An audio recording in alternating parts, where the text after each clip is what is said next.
गृहस्थी का पहला सब्जेक्ट है मातृदेवो भव। मेरे संग बोलो, बोलो मातृदेवो भव।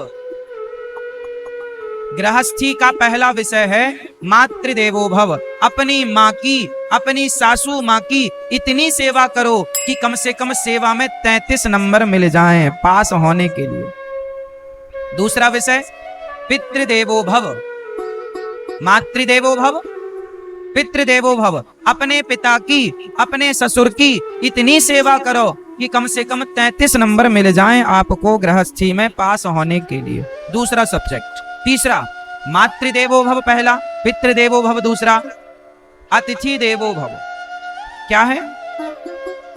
अतिथि देवो भव। अतिथि से आप अतिथि की इतनी सेवा करो, इतनी सेवा करो कि आपको कम से कम 33 नंबर तो मिल जाएं। अतिथि सेवा। द्वार पे आया कोई भूखा ना जाए, द्वार पे आया कोई भूखा ना जाए।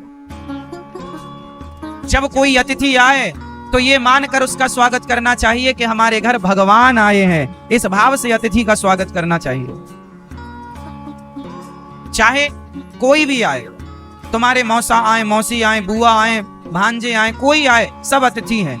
अतिथि किसे कहते हैं? जिसके आने की कोई तिथि सुनिश्चित ना हो, अचानक कोई पहुंच जाए, वो अतिथि है। तो अतिथि, आपके घर में मेहमान आते हैं, वो भी आपके अतिथि हैं, उनकी सेवा करो। इतनी सेवा करो कि 33 नंबर मिल जाए। आजकल तो घर में मेहमान आ जाएं तो कुछ माताएं मुंह बनाने लगती हैं, अब बना बना के खिलाना पड़ेगा।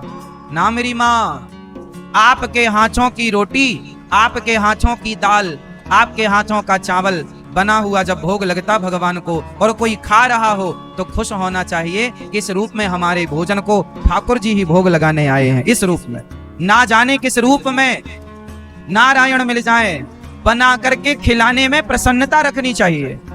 और मुझे तो बड़ी खुशी होती है जब हम किसी को भोजन कराते हैं। हम तो बचपन में खूब बना बना के खिलाते थे। हम आज भी 500 और 1000 लोगों का भोजन बना सकते हैं। 1000 लोगों का भोजन हम बना सकते हैं। 100 लोगों का भोजन तो 1 से 1.5 घंटे में बना लेते थे। 100 लोगों का, 100 सवा 100 लोगों का 1.5 घंटे, 1 से 1.5 घंटे में बना लेते हैं। सहयोगी चाहिए थोड़े से, बाकी सब। तो भोजन, हम भोजन जब हम बचपन में खूब भोजन बनाते थे। हम गुरुकुल में पढ़ते थे ना, तो वहां पर ड्यूटी लगती थी, एक दिन आपको भोजन बनाना है, तो हम भोजन बनाया करते थे।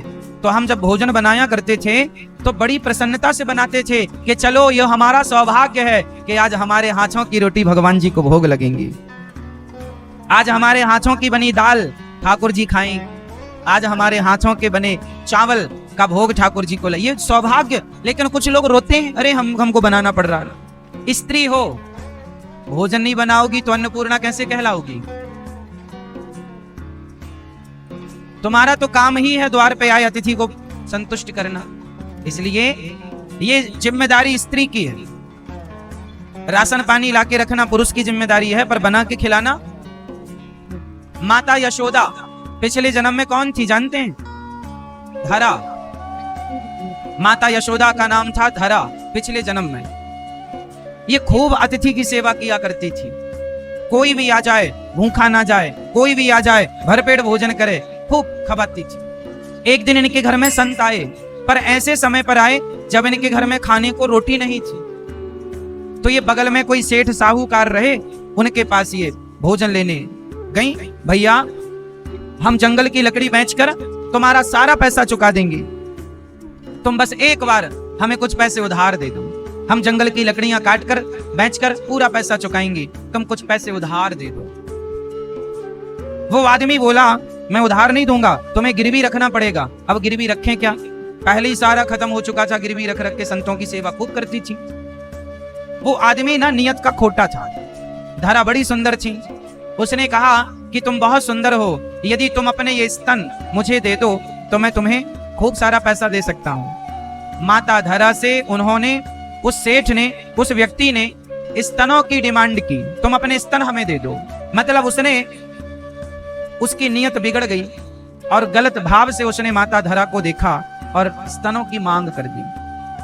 माता धरा थोड़ी देर तो चुप रही, फिर उन्होंने कहा अच्छा ठीक है, यदि मेरे शरीर का मांस का टुकड़ा, मेरे शरीर का मांस, यदि इस मांस के टुकड़े से आप प्रसन्न होते हैं तो आप ये ले लो, पर मुझे संतों की सेवा के लिए थोड़ी सी धनराशि दे दो।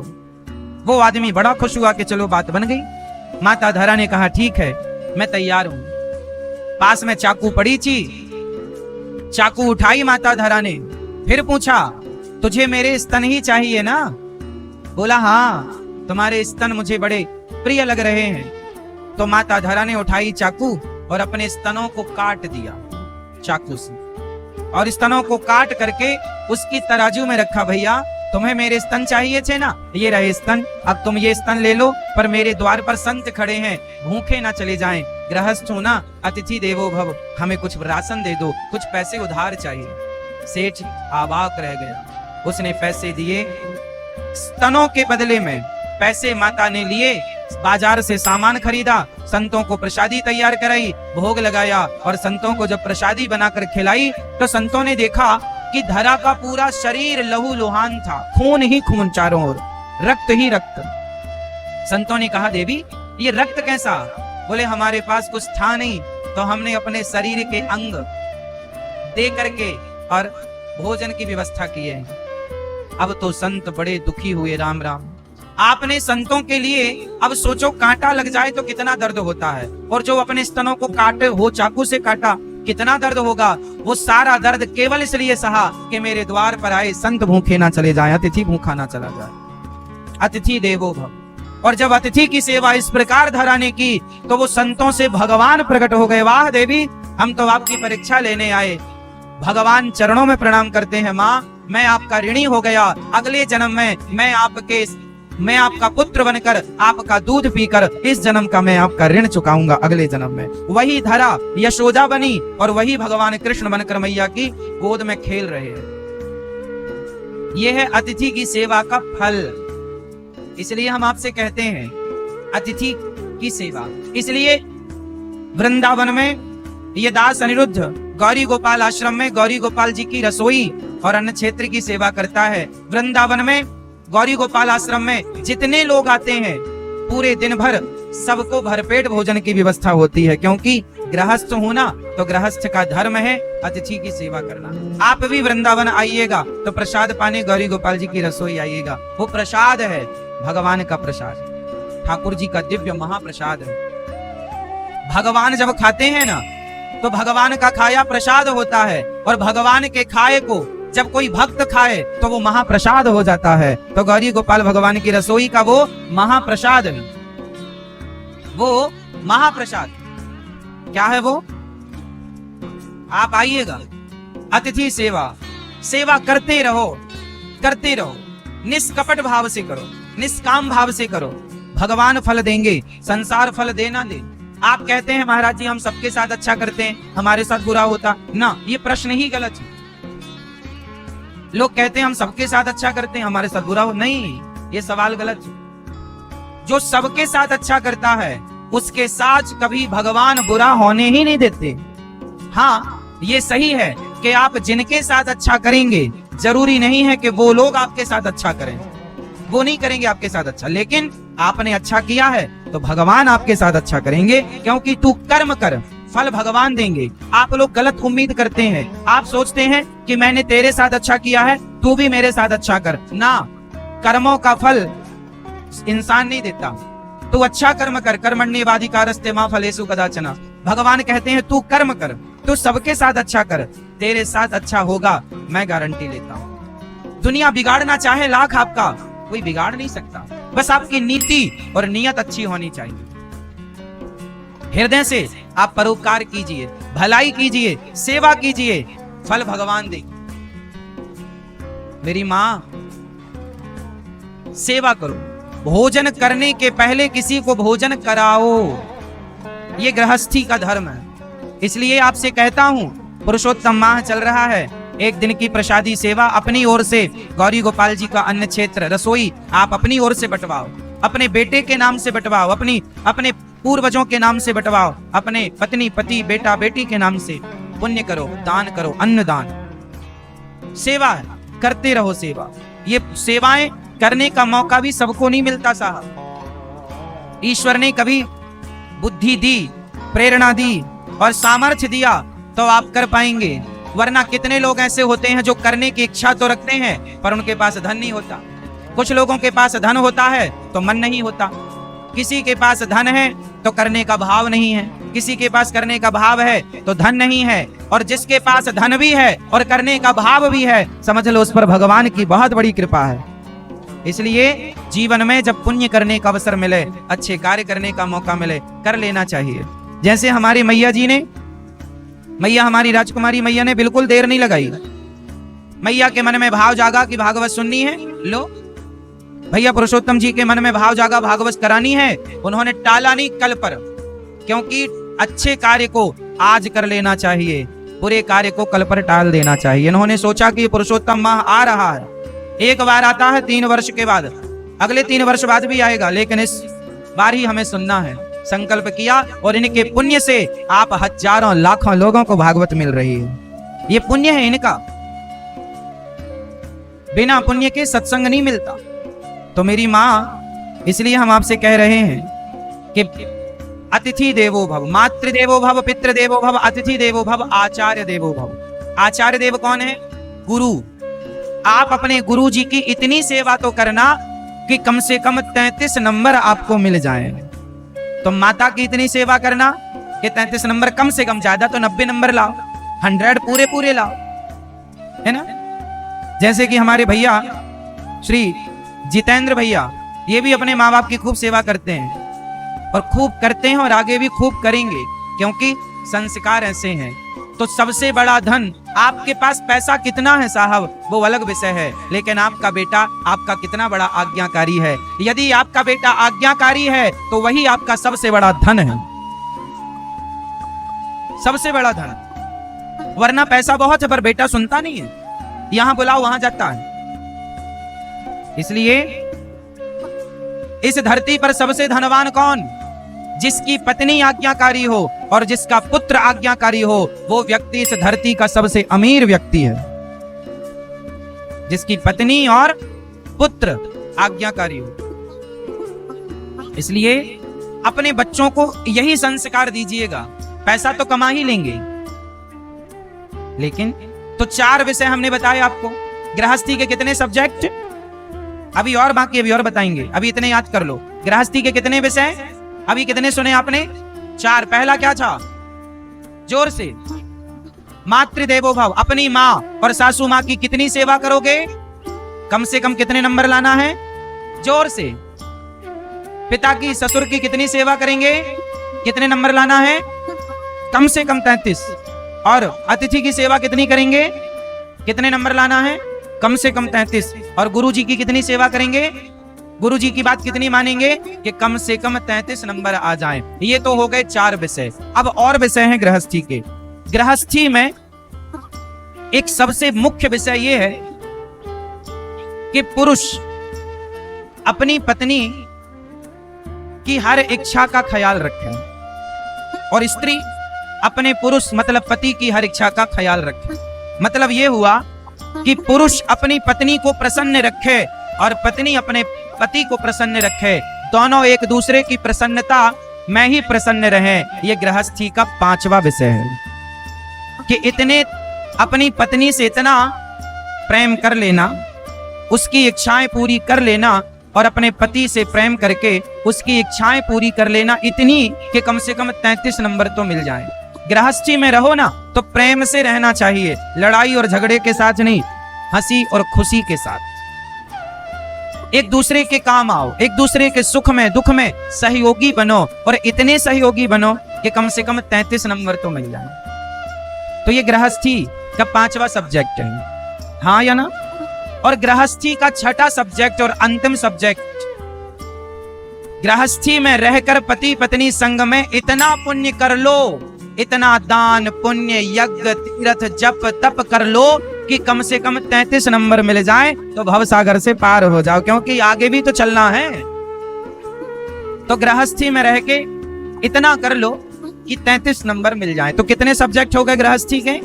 हाँ, यदि ये 33 ले आए तो पास, और एक भी कम हो गया तो सप्लीमेंट्री आएगी, और 2-3 में हो गए कम तो लो फेल, फिर 84 का चक्कर।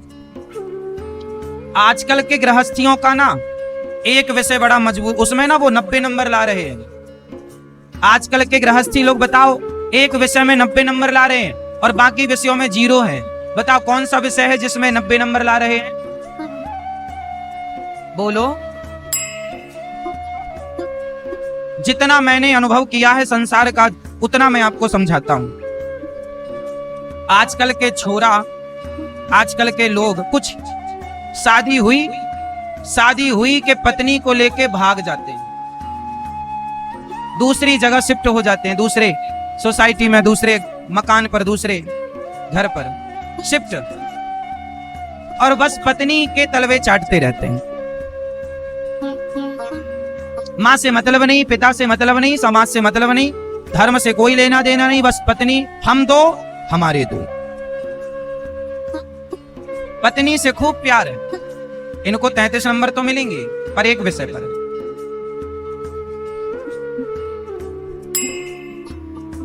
आजकल की पत्नियां कहती हैं, सुनो, या तो अपनी माँ को रखो या तो हमें रखो।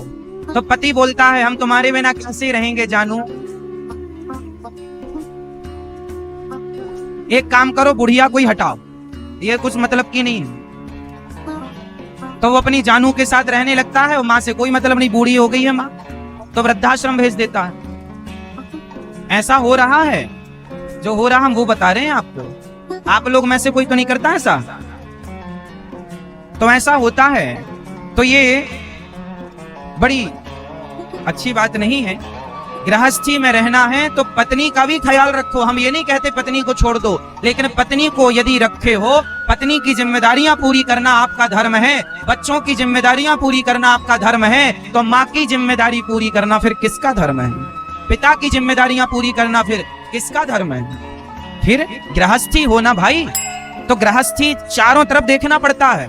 इसलिए 3 आश्रम, 4 आश्रमों में सर्वश्रेष्ठ आश्रम गृहस्थ आश्रम को बताया गया है।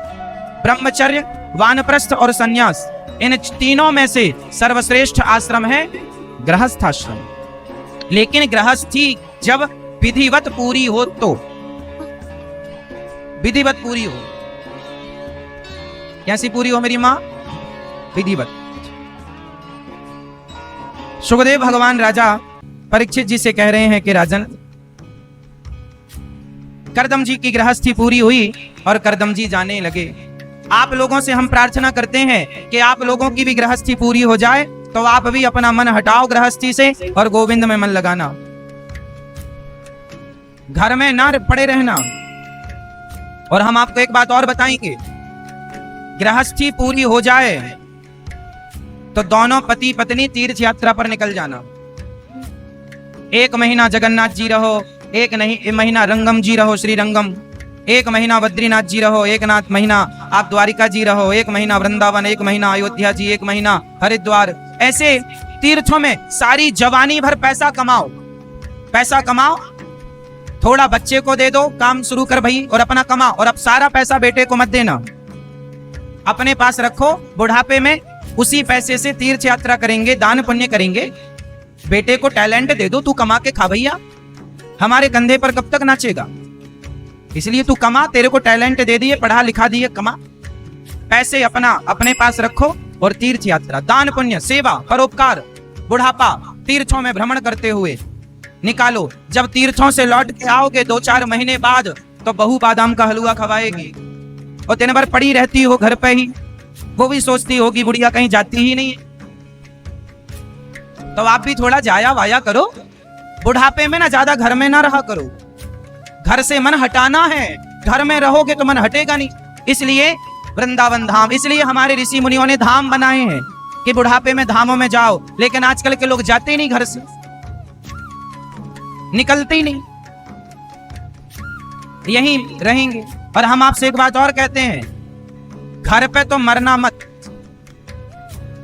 घर में मरोगे तो घर वाले मरने नहीं देंगे, आप देख लेना मर के।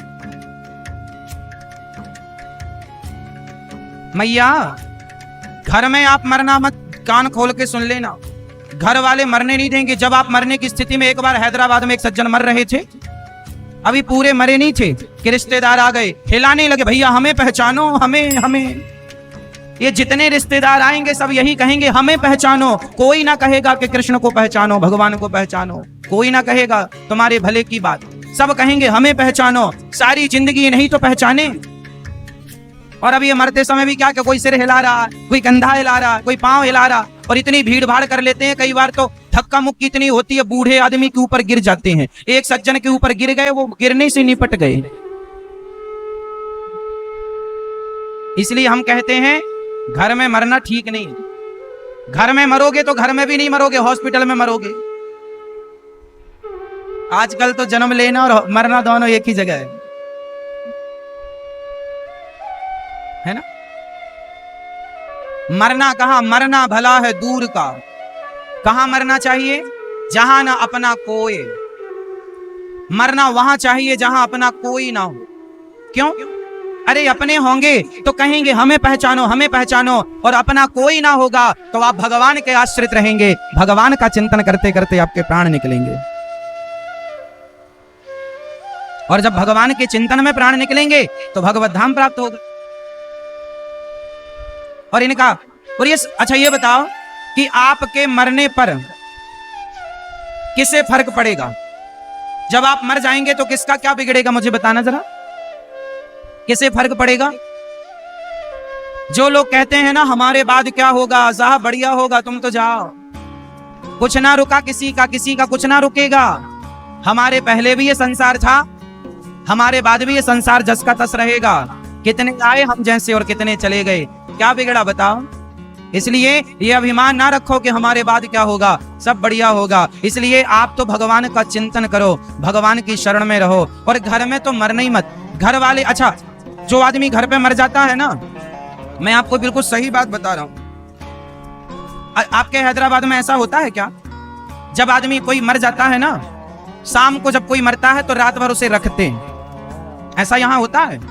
फिर रात भर जब रखते हैं ना तो शाम को पड़ोसन पड़ोसी चाय ले लेके आते हैं। ऐसा होता है यहाँ पर, होता है ना। लो वहां आदमी मरा पड़ा है, सास मरी पड़ी हो, बहू चाय पी रही है, अदरक कम है। कोई फर्क ना पड़ेगा कि तुम जिंदा हो या मर गए। तुम जिस दिन मरोगे उस दिन भी लोग गर्मा गर्म चाय पियेंगे, और चाय पी पी के रोएंगे और बेहोश भी होंगे। ये नाटक नहीं तो क्या है?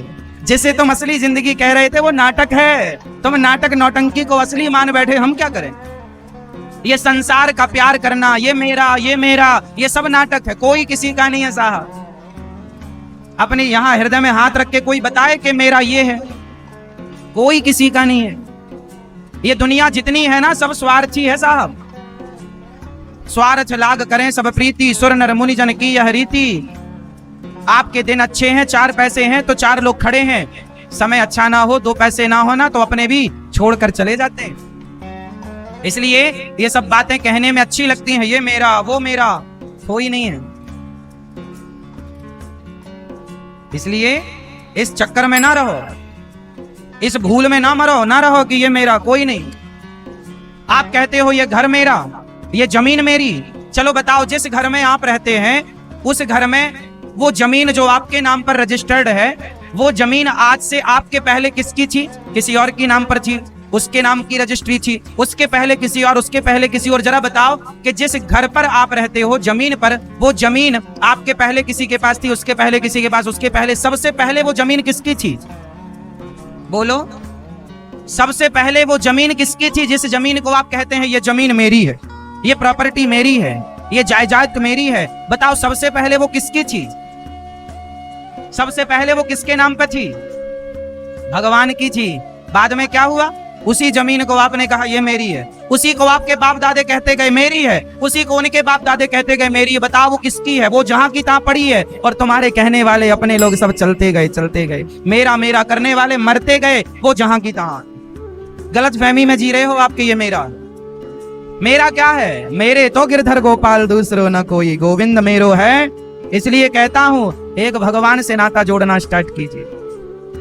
संसार में रहना बुरा नहीं है साहब, मैं ये नहीं कहता संसार में मत रहो, ना रहो, पत्नी पति बेटा बेटी सबके पास खूब पैसा कमाओ, बिजनेस करो, व्यापार करो, सब कुछ करो, पर सब कुछ करते हुए ये भाव बना के रखो कि ये कुछ भी मेरा नहीं है, ये सब कुछ भगवान का है। इस भाव से रहो। नाथ सकल संपदा तुम्हारी, मैं समेत सेवक सुत नारी। हे प्रभु ये सब आपका। तो मेरी माँ, एक दादी बोली, महाराज मैं मर जाऊंगी तो मेरा पोता कैसे खाएगा, मेरे हाथ से ही खाता है। तो लो, दादी नहीं खवाएगी तो ये भूखा रहेगा। मेरी माँ, इसलिए कहता हूं कि मरने के समय जब कोई मृत्यु जिसकी होने वाली हो, मैं आपको एक सिद्धांत बता रहा हूं, जब आपके पिता, आपके दादा, आपकी दादी, आपकी नानी, आपके नाना, जब घर में किसी की मृत्यु हो, और जितने लोग यहाँ बैठे हैं सुन लो, काम आएगी मेरी बात, और अपने बच्चों को बताना, अपने लिए भी कि बेटा हम जाएं तो ऐसे ऐसे करना। जब आदमी की मृत्यु होती है तो क्या करना चाहिए, कान खोल कर सुनिएगा। जब आदमी मरने लग जाता है तो सबसे पहले उसे जमीन पर लिटाना चाहिए। जमीन पर लिटाकर हो सके तो गाय के गोबर से शुद्धता से लीप दो और वहां लिटाओ, और मरने वाले आदमी या स्त्री या पुरुष के सामने भगवान का चित्र रखो, राम जी का, कृष्ण जी का, भगवान श्रीमन नारायण का चित्र रखो, विग्रह रखो, चित्र रखो, और तुलसी की माला उसके गले में जरूर होनी चाहिए। तुलसी का दल मुंह में डाल दो। और आप लोग जो रोने लग जाते हैं ना, फलाने मर रहे, रोना रो बाद में लेना, पहले मर तो जाने दो।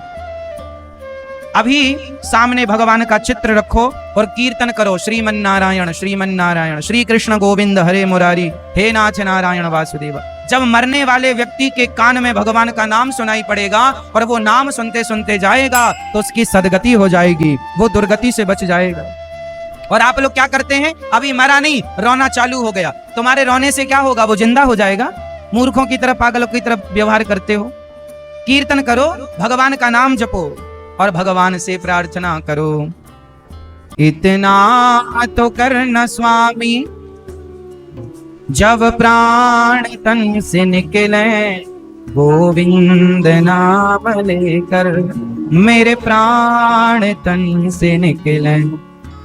उस वक्त जल्दी आना, नहीं शाम भूल जाना, मुरली मधुर बजाना, जब प्राण तन से निकले।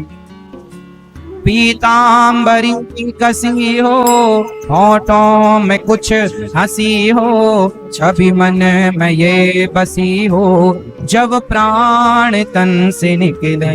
इतना तो कर स्वामी।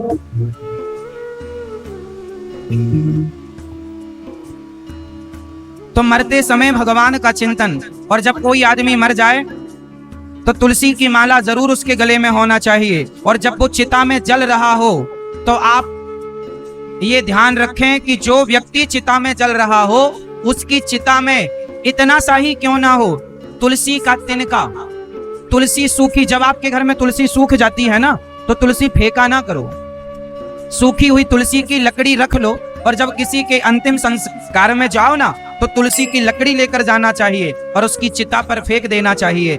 जब चिता पर जरा सी तुलसी की लकड़ी होती है तो वो चिता तुलसी की मानी जाती है। और पद्म पुराण के अनुसार जो व्यक्ति जिसकी चिता में जरा भी तुलसी जल गई वो भगवत धाम को जाता है। ये तुलसी की महिमा है। इसलिए मृत व्यक्ति के गले पर तुलसी की माला तब भी होनी चाहिए जब वो मर चुका हो। मरे हुए आदमी का सोना चांदी उतार लिया जाता है पर तुलसी की माला ना उतारा करो। यदि नहीं पहना तो पहना दो। भगवान की बड़ी कृपा है। तुलसी सामान्य पौधा नहीं, तुलसी को सामान्य ना मानो मेरी माँ। तुलसी की बड़ी महिमा है। सूखी लकड़ी भी संभाल के रखना चाहिए। और किसी की भी अंत्येष्टि पर जाओ तो तुलसी की लकड़ी लेकर जाना चाहिए। वो शायद भूल गया हो, वो शायद इस बात पर ध्यान ना दिया हो, पर आपको तो पता है। इसलिए तुलसी, तुम्हारी माँ, तुम्हारे पिताजी, कोई भी जब परम धाम को जाए तो चिता पर तुलसी की लकड़ी अधिक से अधिक।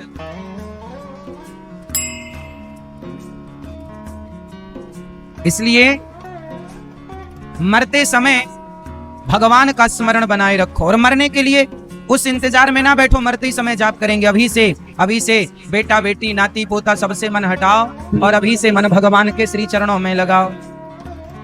श्री करदम जी महाराज अपनी पत्नी देवहूति के साथ रहे। कपिल भगवान उनके द्वारा प्रकट हुए। बोलिए कपिल देव भगवान की। करदम जी महाराज घर से निकल गए भगवत चिंतन के लिए। अब कपिल देव जी अपनी मां के पास थे। अपनी मां, एक दिन देवहूति मां ने हाथ जोड़कर कपिल भगवान से कहा कि हे प्रभु, मुझे कुछ पूछना है आपसे। हाँ मां, पूछो, क्या पूछना चाहती हो? आज पहली बार माता देवहूति ने कपिल देव जी भगवान के 24 अवतार में एक अवतार है कपिल देव भगवान। आज कपिल भगवान ने अपनी मां से जो उपदेश किया है मां को, उस ज्ञान को ही सांख्योपदेश कहते हैं। आज कपिल भगवान ने अपनी मां से कहा, मां मैं क्या सेवा करूं आपकी? मां देवहूति ने कहा, प्रभु। आज माता देवहूति हाथ जोड़कर कपिल भगवान से कह रही हैं, प्रभु मेरा मन मेरे वश में नहीं है, मैं क्या करूं? मेरा मन बड़ा चंचल है, मैं क्या करूं? आप में से कितने लोगों का मन वश में नहीं है? हाथ उठा के बताइए। मैया, ओ मेरी माँ, कहाँ जा रही हो मेरी माँ? जा रही हो?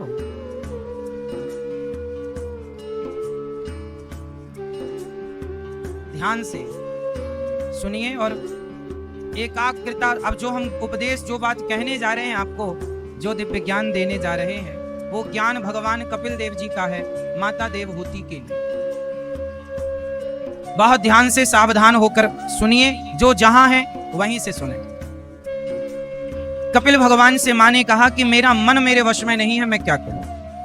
तम त्वागताहम शरणम शरण्यम स्वभृत्य संसार तरोह कुठारम जिज्ञासयाहम प्रकृति पुरुषस्य नमामि सद्धर्म विदाम वरिष्ठम। हे प्रभु, मेरा मन बड़ा अशांत है, मैं क्या करूं? पति मिला तो करदम जैसा तपस्वी, पुत्र मिला तो आप जैसा ज्ञानी, पिता मिले तो मनु जैसे राजा। फिर भी मन से पूछती हूँ, क्यों मन, तेरा पेट भरा? मन कहता नहीं, मैं अभी अधूरा हूं, भूखा हूं। अच्छा ये बताओ, सब कुछ मिल जाने के बाद भी मन उदास रहता है कि नहीं? आप लोग, जितने लोग यहां बैठे हैं लगभग, आप लोग परेशान किससे हैं? पड़ोसियों से नहीं, पति और पत्नी और बेटे से नहीं। यदि परेशान हैं तो मन से परेशान। मन नहीं लगता महाराज हमारा, मन नहीं लगता हमारा, क्या करें? मन नहीं लगता। ना पूजा में मन लगता, ना पाठ में मन लगता, ना यज्ञ में मन लगता, ना जप में मन लगता, ना तप में मन लगता। अच्छा ये बताओ, आपके जीवन में मन की क्या भूमिका है? आपके जीवन में मन कितना मायने रखता है, पता है आपको? आपके जीवन में यदि दुख है तो बताओ, उस दुख का जिम्मेदार कौन है? जोर से, आप में से जितने लोग यहां बैठे हैं सब लोग उत्तर दीजिए। बताओ, आप यदि दुखी हैं तो उस दुख का जिम्मेदार कौन है? कौन? और यदि आप सुखी हैं तो उसका जिम्मेदार कौन है? बोलो। मन। यदि आप नरक गए तो जिम्मेदार कौन है?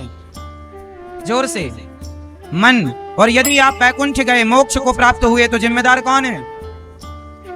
मन ही बंधन का कारण है और मन ही मुक्ति का कारण है। मन ही आपको संसार में परेशान करता है। वो मन ही आपको भगवान से मिलाएगा या भगवान से दूर करेगा। मन चंचल है। आप में से कितने लोगों का मन चंचल है? जिनका है वो हाथ उठा के मुझे कंफर्म कराएं। कितने लोगों का मन चंचल है?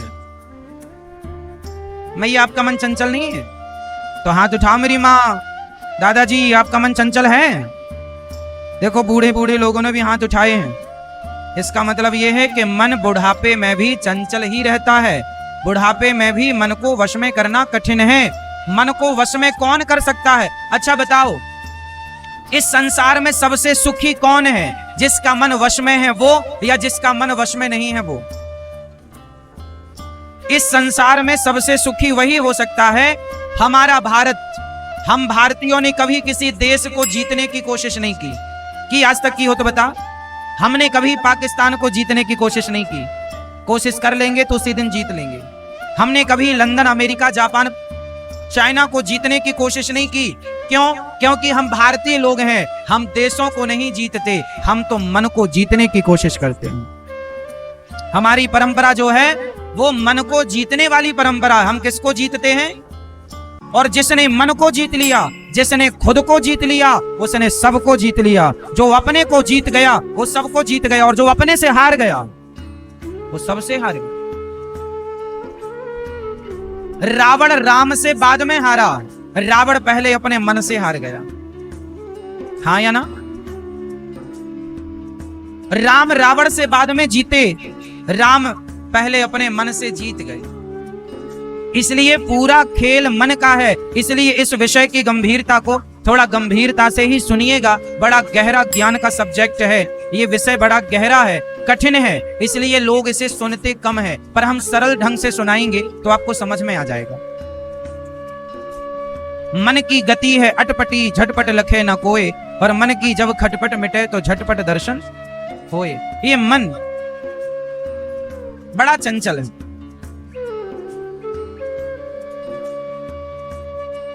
अब मैं आपको उपाय बताता हूं, मन को वश में कैसे किया जाए। अर्जुन ने भगवान कृष्ण से पूछा कि हे श्याम सुंदर, मेरा मन बड़ा अशांत है। अर्जुन कह रहे हैं कि मेरा मन चंचलम ही मनः कृष्ण, हे कृष्ण मेरा मन बड़ा चंचल है, क्या करूं? भगवान श्री कृष्ण ने मन को कंट्रोल करने का क्या उपाय बताया, वो जरा ध्यान से सुनिए। आप कितने लोग मन को वश में करना चाहते हैं? आज मैं उपाय सबको बताऊंगा, सब प्रैक्टिकल कीजिएगा। मन को वश में, अच्छा एक बात मैं पहले बताऊं कि आपके सारे दुखों की जड़ मन है। अच्छा बताओ, एक होती है जरूरत, एक होती है इच्छा। इन दोनों में क्या पूरा हो सकता है, इच्छा या जरूरत? क्या पूरा हो सकता है, क्या पूरा होने की संभावना है? उत्तर दो मेरी माँ। क्या पूरी हो सकती है? जोर से। क्या पूरी हो सकती है? क्या पूरी होगी मेरी माँ? जरूरतें पूरी हो सकती हैं। क्या पूरी हो सकती हैं? जरूरत पूरी हो सकती है, पर इच्छाएं कभी पूरी नहीं हो सकती। आप में से किसी की इच्छाएं पूरी हो गई क्या? जरूरतें क्या है? रोटी, कपड़ा, मकान, शिक्षा, ये जरूरत है। जरूरत तो रिक्शे वाले की भी पूरी हो सकती है, पर इच्छाएं रावण की पूरी ना हो सकी। इसलिए ये जीवन जरूरतों के हिसाब से जीना, इच्छाओं के हिसाब से नहीं। अच्छा ये बताओ, आप में से जितने लोग यहाँ बैठे हैं, आप में से कितनों की जरूरतें पूरी हो चुकी हैं ऑलरेडी? किसकी जरूरतें पूरी हो चुकी हैं? जरूरत, रोटी, कपड़ा, मकान, शिक्षा हमारी जरूरत है। ये जरूरतें किस किस की पूरी हो चुकी हैं? उठाओ हाथ। लगभग सबकी जरूरतें पूरी हो चुकी हैं। अब आप अपनी जरूरतें पूरी नहीं करने में लगे, अब आप लोग अपनी इच्छाओं को पूरा करने में लगे हैं। उन इच्छाओं को पूरा करना चाहते हैं आप जिन इच्छाओं को रावण पूरा ना कर सका। उन इच्छाओं को पूरा करना चाहते हैं आप जिन इच्छाओं को आपके बाप दादे पूरा ना कर पाए। इच्छाएं आज तक किसी की पूरी हुई हो तो मुझे नाम बताना, लिख लूंगा मैं। इच्छाएं आज तक किसी की पूरी हुई हो तो मुझे नाम बता। इसलिए मेरी माँ, इच्छाएं पूरी करने निकली हो तो आप गलत हो। इसलिए जरूरतें पूरी कर लो बस, और भगवान की शरण में रहो, मस्त रहो, खुश रहो, प्रसन्न रहो, हंसो, गाओ, नाचो, मुस्कुराओ। यदि इच्छाओं के चक्कर में पड़ गए तो ये रोज तुम्हें रुलाएंगी। इच्छाएं तो पूरी होती नहीं है, रुलाती और है। अब बताओ, हमारे घर में गाड़ी हो, ये तो है जरूरत, लेकिन गाड़ी BMW हो, ये जरूरत नहीं है। ये क्या है? जोर से। हमारे पास घर हो, ये तो है जरूरत, लेकिन हमारे पास बंगला हो, ये क्या है? इच्छा। हमारे पास मंगलसूत्र हो, ये तो है आपकी जरूरत, लेकिन हमारे पास बड़ा रानी हार हो, जहां जाए सब देख, ये क्या है? जरूरतें पूरी हो सकती हैं, इच्छाओं का कोई अंत। इसलिए मेरी माँ, सुखी होना चाहती हो या चाहते हो तो अपनी इच्छाओं को खत्म करना सीखिए, कंट्रोल कीजिए, वरना वो इच्छाएं आपको मार देंगी। रावण को किसने मारा? जोर से, जोर से। रावण को किसने मारा? रावण को उसकी इच्छाओं ने मारा। हाँ या ना? इच्छा थी ना, दूसरे की औरत को चुराना ये इच्छा है उसकी, चुराओ।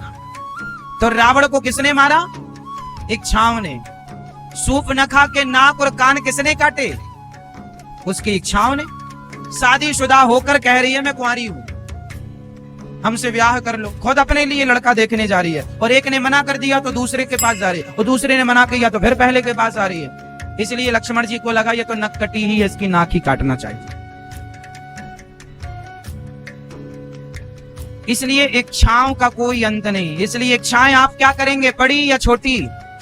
हम तो कहते हैं अपनी इच्छाओं को खत्म कर दीजिए। कितने लोग आज से अपनी इच्छाएं कम करेंगे? जितनी कम इच्छाएं उतना सुखी जीवन, जितनी ज्यादा इच्छाएं उतना दुखी जीवन।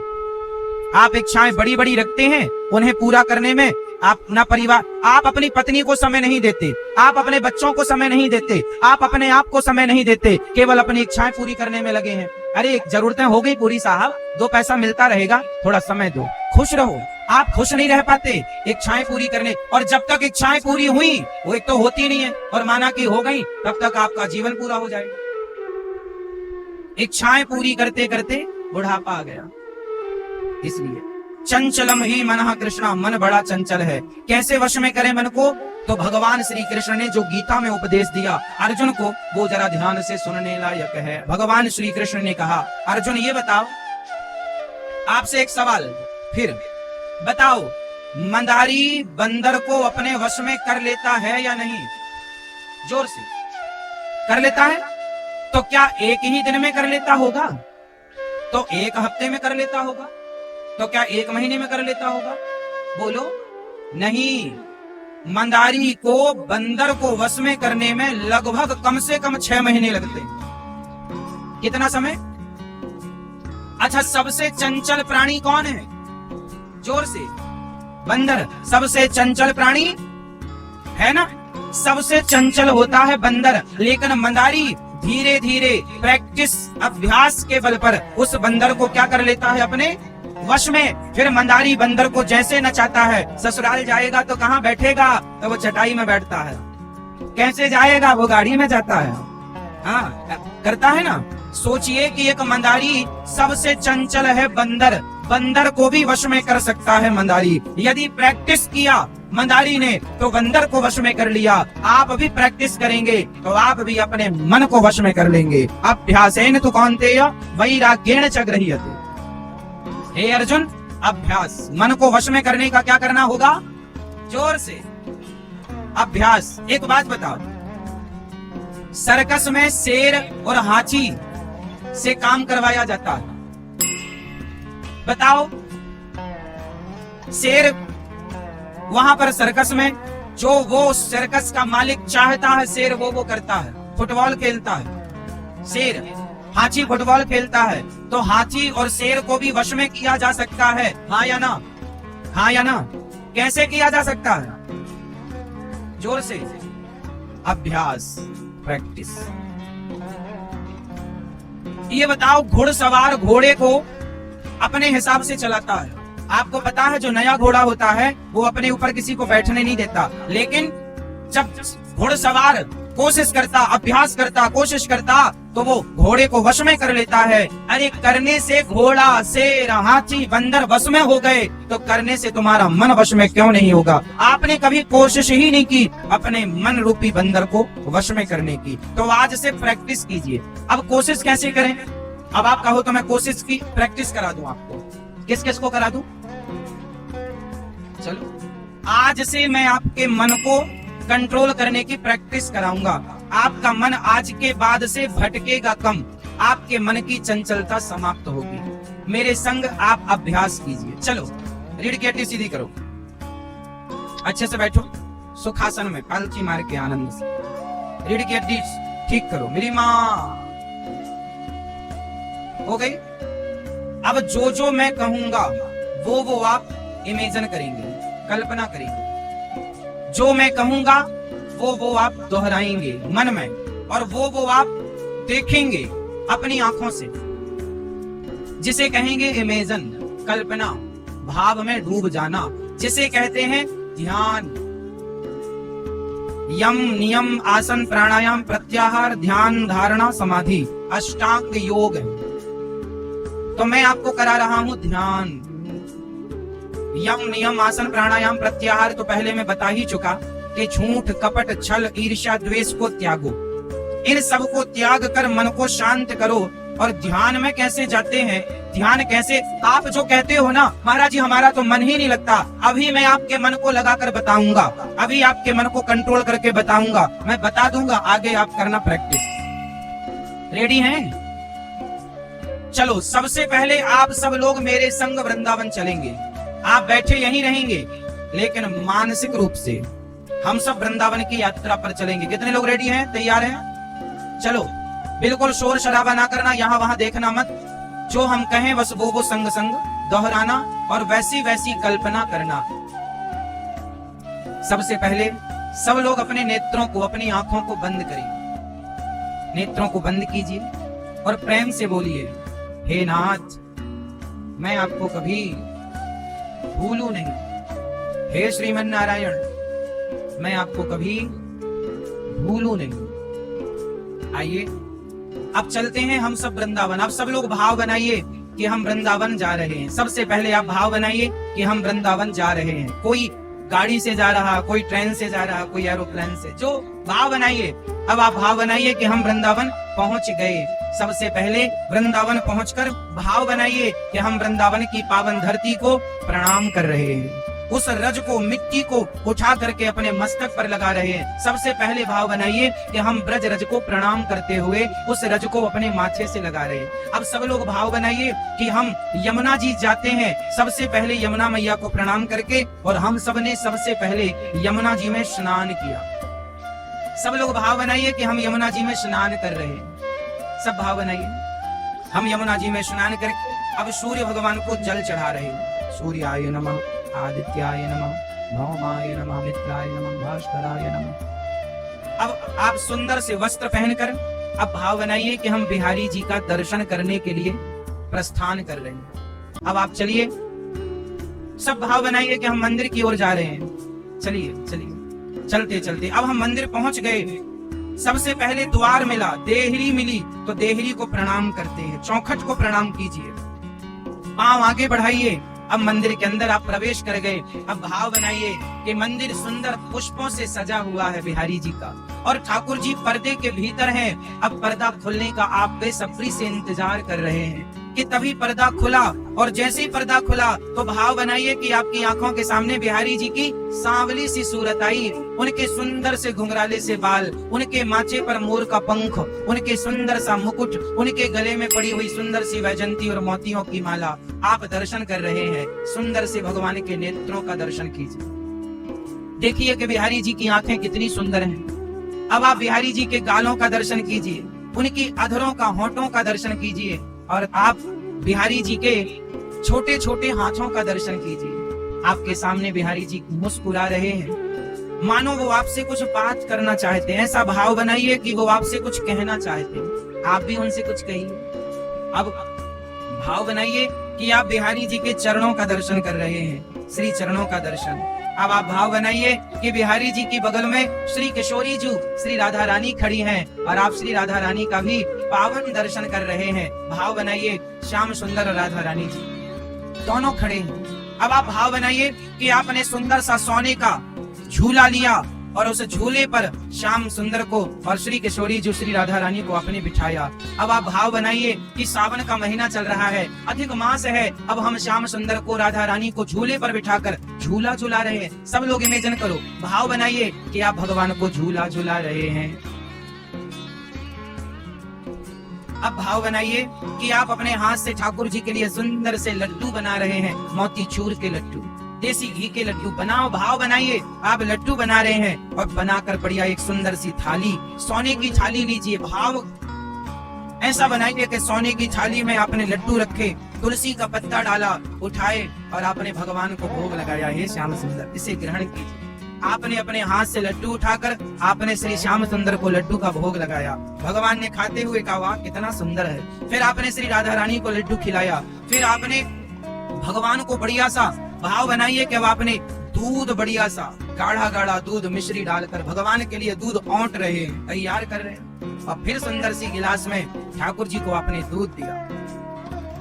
अब आप भाव बनाइए कि आपने अपने हाथ से कमल के पुष्प तोड़े और कमल के पुष्पों की माला तैयार की, और एक माला आपने श्याम सुंदर को पहनाई और एक माला श्री राधा रानी को आपने पहनाई। और आपने अब भाव बनाना है सबको कि आप भगवान श्री कृष्ण के चरण धुल रहे हैं, जैसे केवट ने सुदामा जी के चरण धोए।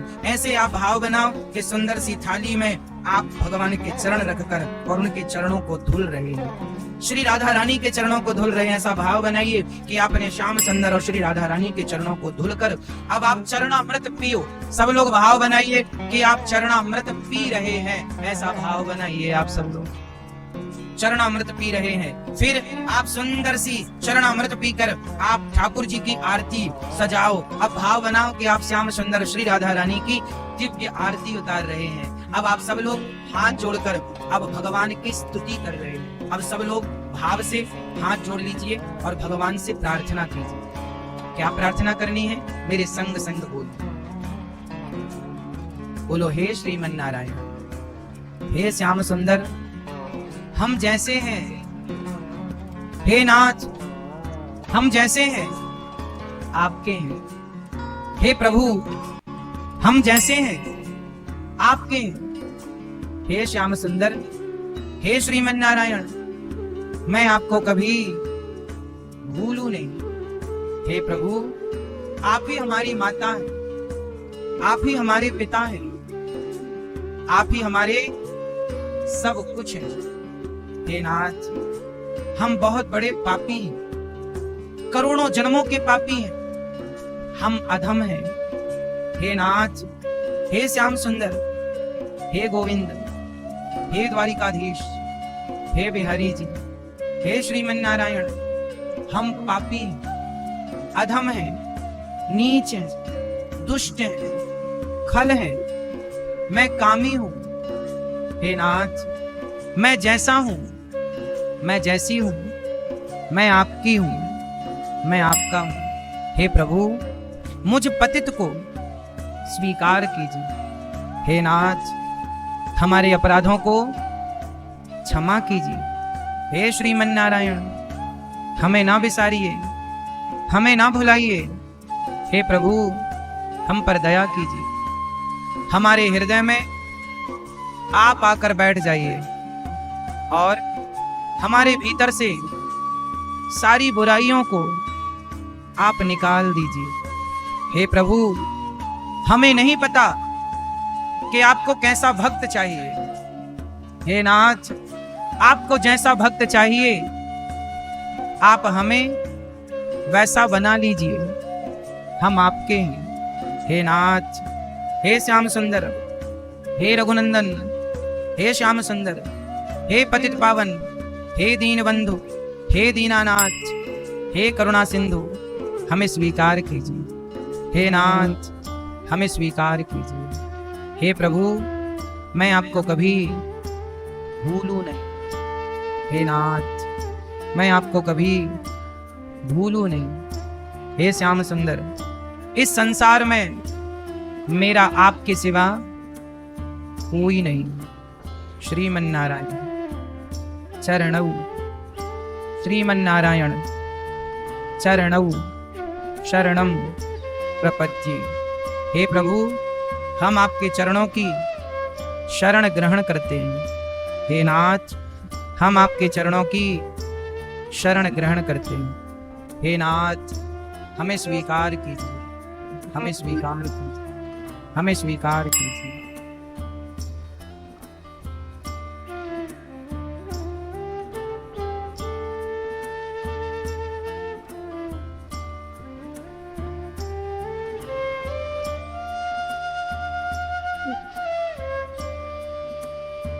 ऐसी प्रार्थना, ऐसा ध्यान आप लोगों को रोज, अब आप लोग अपनी आंखें खोल सकते हैं। इतनी देर में आप लोगों ने ध्यान किया। अच्छा ये बताइए, आप में से सच्ची बताना कितने लोग सचमुच वृंदावन पहुंच गए? पहुंच गए? कोई किराया लगा? कोई कष्ट हुआ? खर्चा हुआ? वृंदावन पहुंच गए ना, इसे कहते हैं मानसिक पूजा। इसमें खर्चा कुछ भी नहीं है, पर लाभ पुण्य पूरा का पूरा मिलेगा। अब इसमें एक चीज और आपने नोटिस की हो, बताइए इतनी देर जितनी देर हमने ध्यान कराया, क्या इतनी देर में आपका मन भटका? यदि आपने ठीक से किया होगा तो आपका मन नहीं भटका होगा, नहीं किया होगा तो अलग विषय। तो आप जो कहते हैं महाराज जी हमारा तो मन ही नहीं लगता, अरे मन लगता है, मन को लगाना भी तो आना चाहिए। आपको मन लगाते आता नहीं है। आज से आप लोग रोज अपने अपने घर में 5 मिनट 10 मिनट एकांत में बैठ के यही भाव बनाएंगे कि हम वृंदावन गए, यमुना जी नहाए, हम भगवान के चरणों की सेवा कर रहे, हम भगवान जी को भोग लगा, बैठे घर में हैं, लेकिन मन, शरीर कहाँ है फर्क नहीं पड़ता, मन कहाँ है मायने रखता है। इसलिए मन से भगवान की सेवा। ये बताओ सब में कौन बैठा? सब में भगवान है या नहीं? तो सब में भगवान को देखने का अभ्यास करो। संतों में, माता में, पिता में, ब्राह्मण में, सब में भगवान का दर्शन करो। गाय में, सब में भगवान को देखो। फिर धीरे धीरे कण कण में, एक जगह से शुरू करनी पड़ेगी। पहले का लिखना सीखो, फिर खा लिखना सीखना।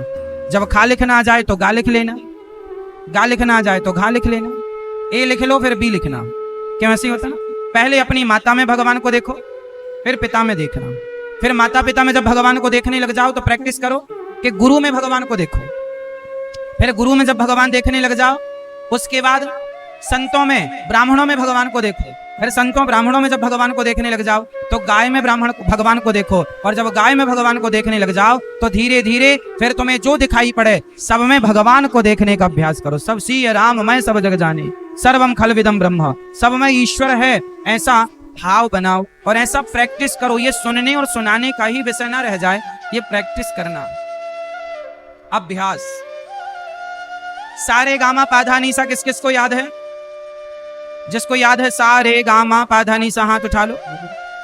देखो सबको याद है, सबको याद है सारे गामा पाधा नीसा, लेकिन आप संगीतकार नहीं हैं। क्यों? क्योंकि आपको सारे गामा याद हो जाने से काम ना होगा जब तक उस सारे गामा की प्रैक्टिस नहीं करेंगे। लता जी को भी 7 सुर ही याद थे जो आपको याद है, सारे गामा पाधा नीसा। फिर जो कोमल और तीव्र हैं वो अलग। लता जी को भी उतना ही, रफी जी को भी उतना ही सुर पता थे जितना आपको पता, पर उन्होंने उन सुरों की प्रैक्टिस की तो वो हो गए। आपने प्रैक्टिस नहीं की तो आप हैं। तो भगवान कण कण में है ये तो सबको पता है, तो कण कण में है पता होने से काम ना बनेगा, उसे अभ्यास से अनुभव में लाने की कोशिश करो। अभ्यास करो कण कण में गोविंद का दर्शन करने का, प्रैक्टिस करो, अभ्यास करो। क्या करेंगे? अभ्यास से सब काम होता है। कपिल भगवान ने मां से कहा, मां, जब ये इंसान मां के पेट में होता है 9 महीने तक बड़ा कष्ट उठाता है। देखिए हमारे शास्त्र कितने, हमारी भागवत जी, हमारे वेद पुराण दर्शन कितने साइंटिफिक। मैया, ओ मेरी माँ, ओ पीछे वाली मैया, कहाँ जा रही हो मेरी माँ? सुन लो, बैठो अपनी जगह पर। हाँ, अब जरा समझिएगा कि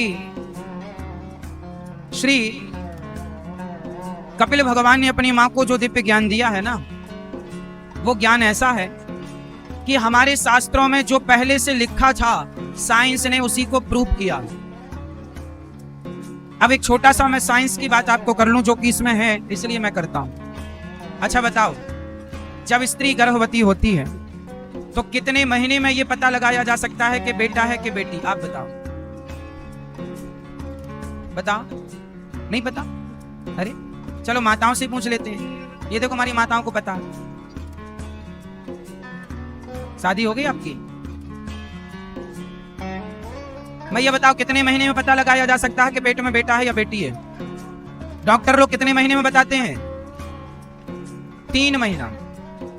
जब स्त्री का गर्भ 3 महीने का होता है तो तीसरे महीने पर ही डॉक्टर ये बता सकता है कि पेट में लड़का है या लड़की है। ये लिंग परीक्षण अब तो बंद हो गया, लेकिन जब चालू था तो तीसरे महीने ही पता लगाया जा सकता। देखो साइंस के पास जो बात आज प्रूफ हुई वो हमारे यहाँ भागवत जी उठाना, कपिल देवहूति संवाद उठाना, उसमें ये लिखा है कि स्त्री जिस दिन गर्भवती होती है उस दिन से 9 महीने तक एक एक महीने का पूरा लेखा जोखा भागवत जी में है। सुनो ध्यान से, जब पहली बार स्त्री के गर्भ में तेज पिता का जाता है तो स्त्री के रज से वह बुदबुद हो जाता है। 1 महीने में बच्चे का सिर तैयार होता है। सबसे पहले क्या तैयार होता है? सिर। जो हम बता रहे हैं वो भागवत जी की बात है और यही बात मेडिकल साइंस बताता है। मतलब मेडिकल साइंस ये बातें अभी 20 साल पहले बताना स्टार्ट किया और हमारे शास्त्रों ने हजारों साल पहले ये गणित बता दिया था, ये साइंस बता दिया था। मतलब कितना साइंस है हमारे धर्म ग्रंथों में। अब सुनो, मैं मेडिकल साइंस पढ़ के नहीं बोल रहा हूं, मैं भागवत जी पढ़ के बोल रहा हूं। 1 महीने में बच्चे का सिर तैयार होता है, दूसरे महीने में बच्चे के हाथ और पांव तैयार होते हैं, तीसरे महीने में बच्चे का लिंग स्त्री और पुरुष के चिन्ह उत्पन्न होते हैं, चौथे महीना लगते ही बच्चों की सप्त धातु तैयार हो जाती है, 5वें महीने में लगते ही बच्चे को भूख और प्यास लगने लग जाती है, 5वें महीने से बच्चे को भूख और प्यास लगना स्टार्ट होती है, 6वें महीने से बच्चे माँ के दाएं से लेकर बाएं कोख में खिसकना शुरू कर देता है। इसलिए जब 6 महीने का गर्भ होता है तो माँ को महसूस होता है कभी इस तरफ कभी इस तरफ, और 7 महीना लगते ही 7वां महीना 6ठे महीने से ही वो भगवान की स्तुति करता है, हे प्रभु मैं बड़ा कष्ट पा रहा हूँ। इतनी सी जगह होती है माँ के पेट में, इतनी सी जगह में आप और हम उल्टा लटके रहते हैं, ऐसे हाथ पांव ऊपर करके। भगवान कहते हैं मैंने कितनी बार तुझे से गड्ढे से बाहर किया, तू फिर ऐसे कर्म करता, फिर यहीं आ जाता है।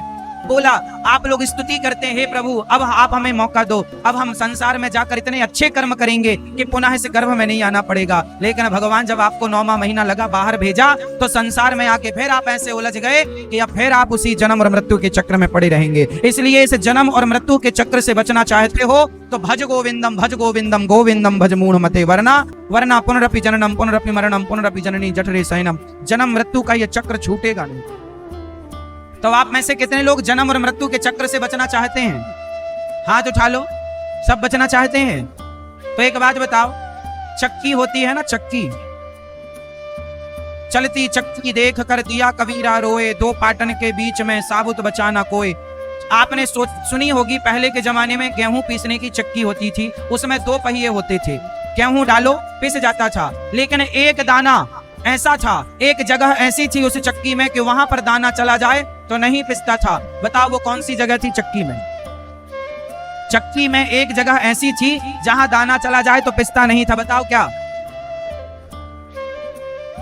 देखा है आपने चक्की? देखा? हाँ, एक बीच में कील होती है, खूंटा, उस बीच में एक कील के पास जो दाना चला गया तो गेहूं कितना भी चक्की चले सारे दाने पिसेंगे। जो एक कील के पास है वो कभी नहीं पिसेगा। वही है जो एक भगवान की शरण में चला गया वो पिसने से बच जाएगा, वरना सब पिस रहे हैं। चलती चक्की देख कर दिया कबीरा रो। ये चलती चक्की क्या है? एक पहिया जन्म, एक पहिया मृत्यु। इस जन्म मृत्यु के पहिए में सब पिस रहे हैं। चलती चक्की देख कर दिया कबीरा रोए, 2 पाटन के बीच में साबुत बचाना कोई नहीं बचा।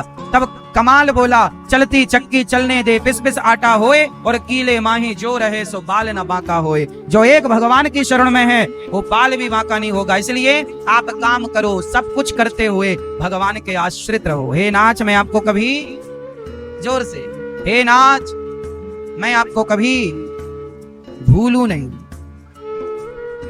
अब श्री कपिल भगवान के दिव्य ज्ञान से मां सिद्धा नाम की नदी बनकर बह गई। कपिल देव जी ने आचमन किया और मां परम धाम को कपिल भगवान गंगा सागर आज भी विराजे हैं। बाकी तीर्थ बार बार, गंगा सागर एक बार। मैं आपको बता दूं मेरी मां, मैं आपको 7 दिन तक कथा नहीं, कथा का सार सुनाऊंगा। कथा तो सबको याद है, जो कथा का सार है, जो रहस्य है वो आप तक नहीं पहुंचा, इसलिए मैं वो पहुंचाने की आप तक कोशिश कर रहा हूं। तो आप क्या सुन रहे हैं? कथाओं का सार। कपिल भगवान ने दिव्य ज्ञान दिया, मां का कल्याण। अब मनु जी महाराज की तीसरी बेटी जिनका नाम है प्रसूति, प्रसूति का विवाह दक्ष प्रजापति से हुआ और दक्ष की छोटी बेटी का नाम हुआ सती। दक्ष की छोटी बेटी सती, सती का विवाह भगवान शंकर से संपन्न। भगवान शिव की पत्नी सती, एक बार भगवान शिव अपनी पत्नी को लेकर के कथा सुनवाने गए और वहां जब कथा सुनने गई तो शंकर जी ने तो कथा सुनी अगस्त जी के पास, पर माता सती ने कथा नहीं सुनी। तो उन्हें भगवान राम पर संदेह हो गया। जब राम जी सीता मां को ढूंढ रहे थे, अच्छा ये बताओ राम जी भगवान हैं या नहीं? जोर से भगवान हैं। तो ये बताओ क्या भगवान को ये पता नहीं था कि मेरी पत्नी कौन लेकर चला गया? यदि पता था तो फिर राम जी रो क्यों रहे हैं? हे सीता हे खग मृग हे मधुकर श्रेणी, तुम देखी सीता मृग नैनी, सीता कहाँ हो? यदि राम भगवान है तो राम जी को पता होना चाहिए कि सीता कहाँ है। यदि पता है तो रो क्यों रहे हैं? उत्तर दो आप, क्यों रो रहे हैं राम जी? मैया, ये चश्मा वाली मैया बताएंगी राम जी क्यों रो रहे थे? जोर से मैया बताएंगी। मैया, ओ मेरी प्यारी माँ, बोलो मेरी माँ। ये पीली मैया बैठी सोफे पर, वहां देख रही है, इस तरफ नहीं देख रही। मैया बताओ मेरी माँ क्यों रो रहे हैं राम जी? क्यों? पीछे वाली मैया बताएंगी, यहाँ वाले भैया बताएंगे क्यों रो रहे हैं। बताओ राम जी क्यों रो रहे हैं?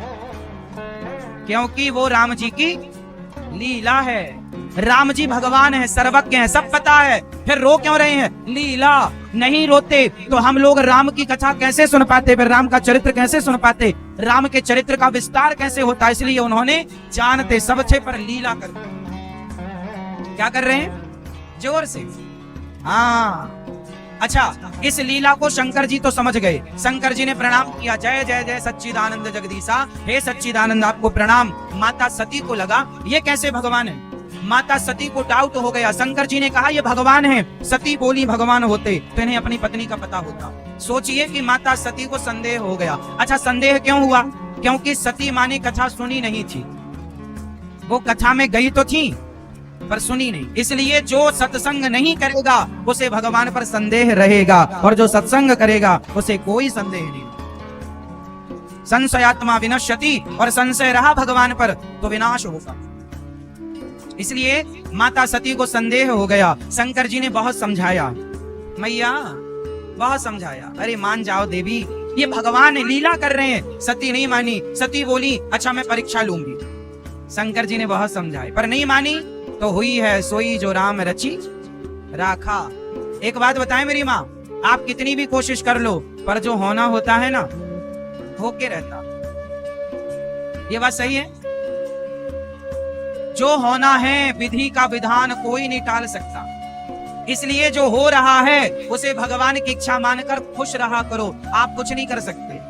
अच्छा ये बताओ, राम जी वनवास गए, राम वनवास जाएंगे, क्या ये बात दशरथ जी को पहले पता थी? उत्तर दो जोर से, पता थी?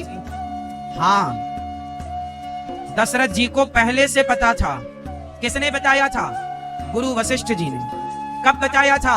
जब राम जी का जन्म नहीं हुआ था तब। एक बार गुरु वशिष्ठ जी ने राम जी से कहा, दशरथ जी से कहा, दशरथ जी सुनो। दशरथ जी बोले गुरु जी क्या हमारे संतान नहीं होगी? गुरु वशिष्ठ जी ने कहा जरूर होगी दशरथ जी, परंतु भैया आप लोग थोड़ा उठना बैठना कम करो, तो थोड़ा ध्यान से सुन लो। अनमोल चीजें सुना रहे हैं आपको, और आप नहीं सुनेंगे तो हमें अच्छा नहीं लगेगा। इसलिए चुप्पी टाप बैठे रहो, है ना? मैया, ओ मेरी माँ, इधर चली मैं उधर चली, पता नहीं मैं किधर चली। बस जा रही है मेरी माँ, यहाँ वहां यहाँ, ऐसे लग रहा बाजार आई है। सुन लो मेरी माँ, लेट भी आना है और आगे भी बैठना है, ये बड़ी समस्या है। या तो आगे बैठना हो तो समय से आओ।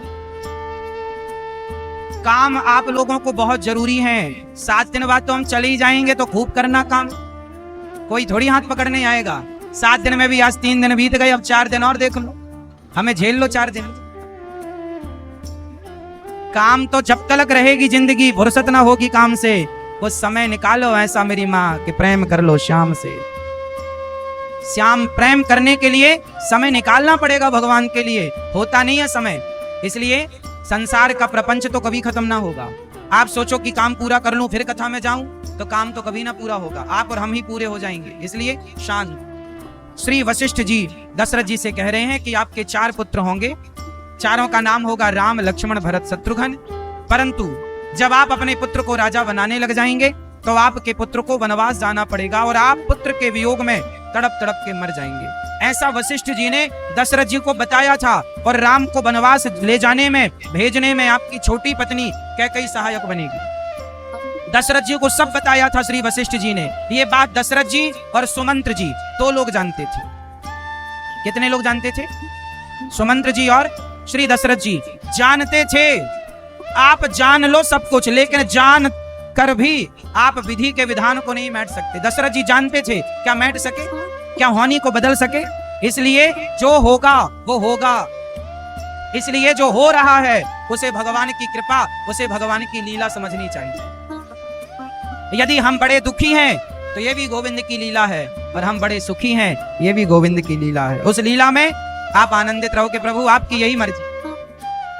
तो माता सती मोहित हो गई और राम जी की परीक्षा लेने गई तो माता सती ने सीता का रूप बनाया। माता सती ने किसका रूप बनाया? माता सीता का। और राम जी के आगे जाकर खड़ी हो गई, प्रभु में आ गई। राम जी ने पहचान लिया, प्रणाम किया, हे माँ आपको प्रणाम, भोलेनाथ कहाँ है? अब तो माता जी के पसीने छूट गए। इन्होंने तो पहचान लिया। प्रभु आपने पहचाना कैसे? मैं तो सीता बनकर खड़ी थी। राम जी बोले, मेरी सीता मेरे पीछे खड़ी होती है। प्लास्टिक सर्जरी करा के स्वरूप तो बदला जा सकता है, स्वभाव नहीं बदला जा सकता। मेरी सीता वो है जो सदा मेरे पीछे खड़ी होती है। आप आगे खड़ी हैं, आप मेरी माँ हो सकती हैं, मेरी पत्नी नहीं। चरणों में गिर पड़े। अब जहां देखती माता सती वहीं वहीं राम जी का दर्शन होता। अच्छा, माता सती ने जिद कर ली कि ये भगवान नहीं। फिर राम जी ने अपना भगवान का भगवत स्वरूप दिखाया, जहां देखें वहां भगवान। तो माता सती ने आंखें बंद कर ली।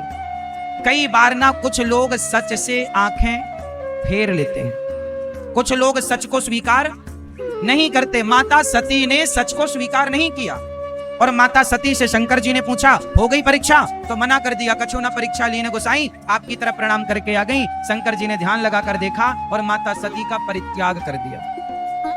अब इस शरीर से कभी भेंट नहीं हो सकती, क्योंकि आपने मेरी आराध्या माँ का स्वरूप बनाया। भगवान शिव सती को त्याग दिए और संयोगवश उसी समय कुछ दिनों के बाद दक्ष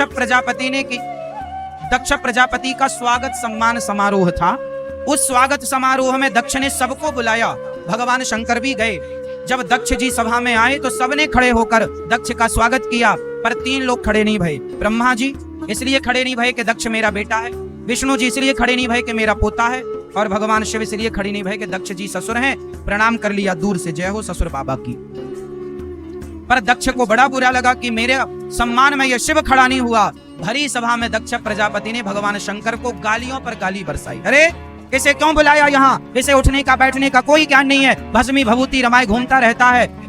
मैंने अपनी बेटी का ब्रह्मा जी के कहने से विवाह कर दिया, वरना मेरी बेटी के योग ये शिव नहीं था।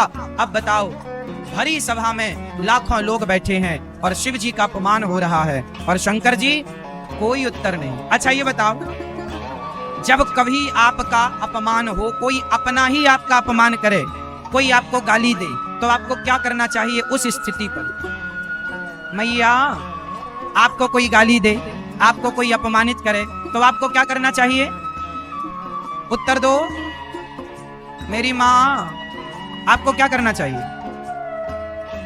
क्या रहना चाहिए? पीछे वाले भैया बताएंगे, आप लोग बताइए, जब कोई आपका अपमान करे, गाली दे, तो आपको क्या करना चाहिए? उसे भी अपमानित कर देना चाहिए? फिर क्या करना चाहिए? आज मैं आप लोगों को एक उपाय बताऊंगा जिससे आपके घर में कभी झगड़ा नहीं होगा। मैं एक मंत्र दूंगा आपको, उससे कभी आपके घर में झगड़ा नहीं होगा। कितने लोग लेना चाहेंगे? तो फिर अपना एक हाथ उठाओ और एक उंगली, हाथ मुट्ठी बांध लो, एक उंगली उठाओ, सिर्फ एक उंगली उठाओ इसको, और इसे उठाकर यहां रखो। यदि आपने ये मंत्र समझ लिया, पत्नी गाली दे चुप रहो, पति गाली दे चुप रहो, पिता डांट रहा है चुप रहो, माँ डांट रही है चुप रहो, सास डांट रही है चुप रहो, बहू कुछ बोल रही है खाओ खाओ खाओ खाओ कर रही है, सास चुप रहे।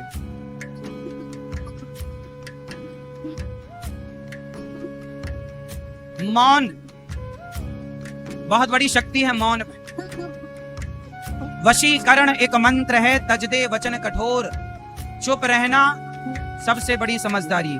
भगवान शंकर, दक्ष गालियां देता गया और भगवान शंकर चुप रहे, इसलिए देवताओं ने पिया है अमृत और शंकर जी ने पिया है जहर, विष। इसलिए देवता कहलाए देव और जहर पिया शंकर जी ने तो कहलाए देवाधिदेव महादेव। अच्छा बताओ, देवता बड़े हैं कि शंकर जी बड़े हैं? जोर से। हाँ, भगवान शंकर देवों के देव हैं, वो महादेव हैं, इसलिए देवताओं से बड़े हैं शिव जी। अब बताओ, अमृत पिया देवताओं ने और जहर पिया, इसलिए जहर पीने वाला अमृत पीने वाले से बड़ा होता है। सम्मान आपको बड़ा नहीं करता, सम्मान तो होता ही है, लेकिन अपमान प्राप्त करके भी आप चुप रह जाएं, ये आपका बड़प्पन है। सम्मान तो सबको, सम्मान सब पचा लेते हैं साहब, अपमान पचा कर दिखाओ तो जाने कि तुम्हारी पाचन क्षमता ठीक। भगवान शिव ने सम्मान नहीं पचाया, भगवान शिव क्या पचा गए? जोर से, क्या पचा गए?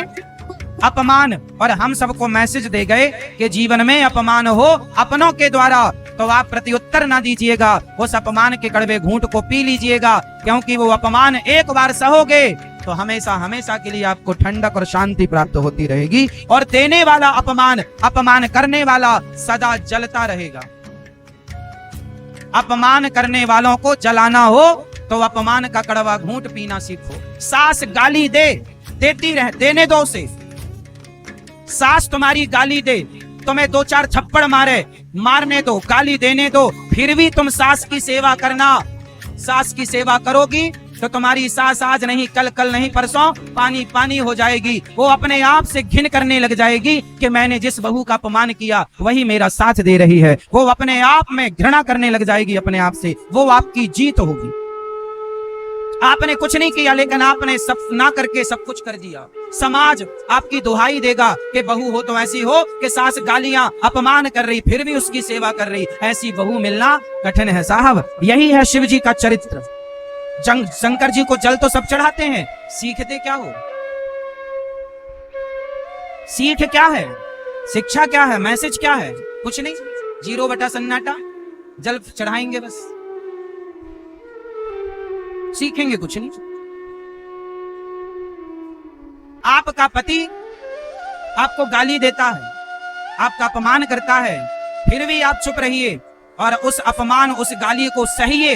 क्या होगा? आज नहीं कल, कल नहीं परसों आपके पति को ये जरूर रियलाइज होगा, महसूस होगा कि मैं गलत था और मेरी पत्नी सही है। और जब उसे पता चल जाएगा तो अपने आप आपके जीवन में आनंद की बौछार हो जाएगी। थोड़ा टाइम लगता है पर सब्र रखिए, सब्र का फल, सब्र का फल मीठा। उत्तर ना दीजिए, अपनों से कोई लड़ाई ना कीजिए। आतंकवादी हो तो लड़ो, तुम्हारा पड़ोसी कुछ कहे तो लड़ो, कोई दिक्कत नहीं है, पर अपनों से क्या लड़ाई करना? तुम्हारा पड़ोसी 3-5 करे तो 4 जूता जमा, कोई दिक्कत नहीं, पर अपने भाई से झगड़ा नहीं, अपनों से झगड़ा नहीं। बोलो हाँ। अच्छा ये बताओ, कोई आपको गाली दे तो आप भी उसको गाली देंगे क्या? यदि देंगे तो उसमें और आप में अंतर क्या रहा? इसलिए ये जो मैं बातें कर रहा हूं सिर्फ रिश्तों की कर रहा हूं। अपनों के बीच में कोई अपमान कर दे तुम्हारा तो उत्तर ना दो। और मैं तो ये भी कहूंगा कि उत्तर देने से लाभ क्या? कई बार आप लोग सड़क में चलते हैं, कोई गाड़ी से जरा सा धक्का लग गया तो सामने वाला लड़ने लग जाता है, तो कितनों से लड़ोगे? कितनों से मुंह जवान लड़ाओगे? फायदा क्या? इसलिए भैया ठीक है चलो, कोई उत्तर नहीं, क्या करें? जहां लड़ने का हो ना तो फिर तो महाराणा प्रताप पृथ्वीराज बन के लड़ना जहां जरूरत पड़े, शिवाजी बन के लड़ना जहां जरूरत पड़े। और जहां जरूरत ही नहीं तो वहां लड़े जा रहे हो, सास से लड़े जा रहे हो, मां से लड़े जा रहे हो, यहाँ का जरूरत। एक बार क्या हुआ, एक हैदराबाद में एक सोसाइटी में कोई आदमी गांव का आया और एक बढ़िया सोसाइटी में रहने लग गया। बगल में बड़े अच्छे लोग रहते थे, वो था गांव का। अब वो शहर का आदमी था पड़ोसी और गांव का आदमी था पड़ोसी। तो शहर का जो आदमी था उसको लगा कि ये आया है नया नया। कुछ लोगों का स्वभाव होता है ना अपने पड़ोसियों को परेशान करना, तो वो ना परेशान करने लगा अपने पड़ोसी को। तो वो अपने घर में झाड़ू लगाए और सारा कचरा ले जाके पड़ोसी के घर में डाल। अब वो गांव से आया बेचारा, भोला भाला, सबको ज्यादा जानता नहीं। उसने झाड़ू लगाई, कचरे को डस्टबिन में डाला और अपने घर से अनार, केला, सेब, आम, फल की टोकनी तैयार की और बगल वाले के घर में जाके बैल बजाई। उसने दरवाजा खोला, उसको लगा लड़ने आया क्योंकि मैंने कचरा डाला। इसने कहा भाई साहब ये फल आए हैं हमारे गांव से, ताजे हैं, खाओ, बच्चों को खिलाना, बड़े अच्छे आम हैं, गांव के हमारे बगीचे के आम। वो आदमी पानी पानी हो गया। उसने कहा भाई एक बात बताओ, मैंने तेरे घर में कचरा फेंका और तू मुझे फल दे रहा है। तो उस गांव के भोले आदमी ने कहा भैया आपके पास कचरा था तो आपने हमें कचरा दिया, हमारे पास फल थे हमने आपको फल दिया। जिसके पास जो होता है, जिसके पास जो होता है वो वही देता है। यदि आप मेरे पास कथा है, जो ज्ञान है मैं आपको दे रहा हूं। अब आप किसी शराबी के पास जाओ तो वो आपको गाली देगा क्योंकि बेचारे के पास गालियां ही हैं, सारी जिंदगी उसने गालियां इकट्ठी की, तो वो आपको ठीक गाली दे रहा। मैया आपको कोई गाली दे तो बुरा ना मानना, बेचारा कम से कम कुछ ले नहीं रहा है, तुम्हें दे ही रहा है। उसके पास जो है बेचारा वो दे रहा। आप देखो ना, आप आलू वाले की दुकान में जाएंगे तो आलू वाला आपको आलू देगा, टमाटर वाला टमाटर देगा, सोनार की दुकान में जाएंगे तो सोना देगा। जिसके पास जो है वो आपको देगा। जौहरी के पास जाओगे हीरा दिखाएगा, बस यही है। बस आपके पास क्या है ये बताओ, क्या आपके पास गालियां हैं? इसलिए कोई आपको गाली दे तो बदले में गाली नहीं, जो तुमको कांटा बुबे ताही बोए तू फूल, तो को फूल को फूल है वाको है त्रिशूल। इसलिए जो आपके लिए बुरा सोचे उसके लिए आप बुरा ना सोचे, क्योंकि हिसाब करने वाले भगवान है, अंत में होगा, बचेगा कोई नहीं। शंकर जी ने अपमान सहा और चले गए, श्राप दिया दक्ष ने, तुम्हें यज्ञ में भाग नहीं मिलेगा। नंदी ने दक्ष को श्राप दिया, रघु जी ने नंदी को श्राप दिया, शंकर जी चले गए।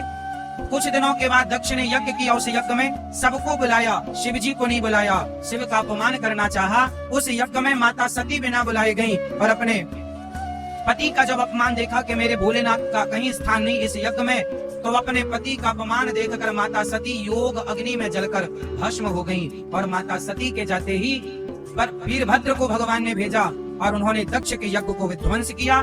वही सती पार्वती बनकर प्रकट हुई। दक्ष ने बकरे का सिर शिव जी ने लगाया। इस धरती के सबसे पहले सर्जन है भगवान शंकर, जिन्होंने पहला ऑपरेशन अपने ससुर जी का किया। सिर काट दिया तो बकरे का सिर जोड़ दिया, और देखो बकरे के सिर से आदमी जिंदा है, धड़ इंसान का, सिर बकरे का। आज तक किसी डॉक्टर ने किया यह चमत्कार, इसलिए सबसे बड़े सर्जन।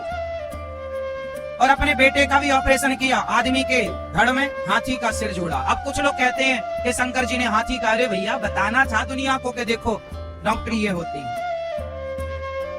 इसलिए भगवान ने ये लीला रची। बाद में पार्वती के रूप में जन्म हुआ माता सती का।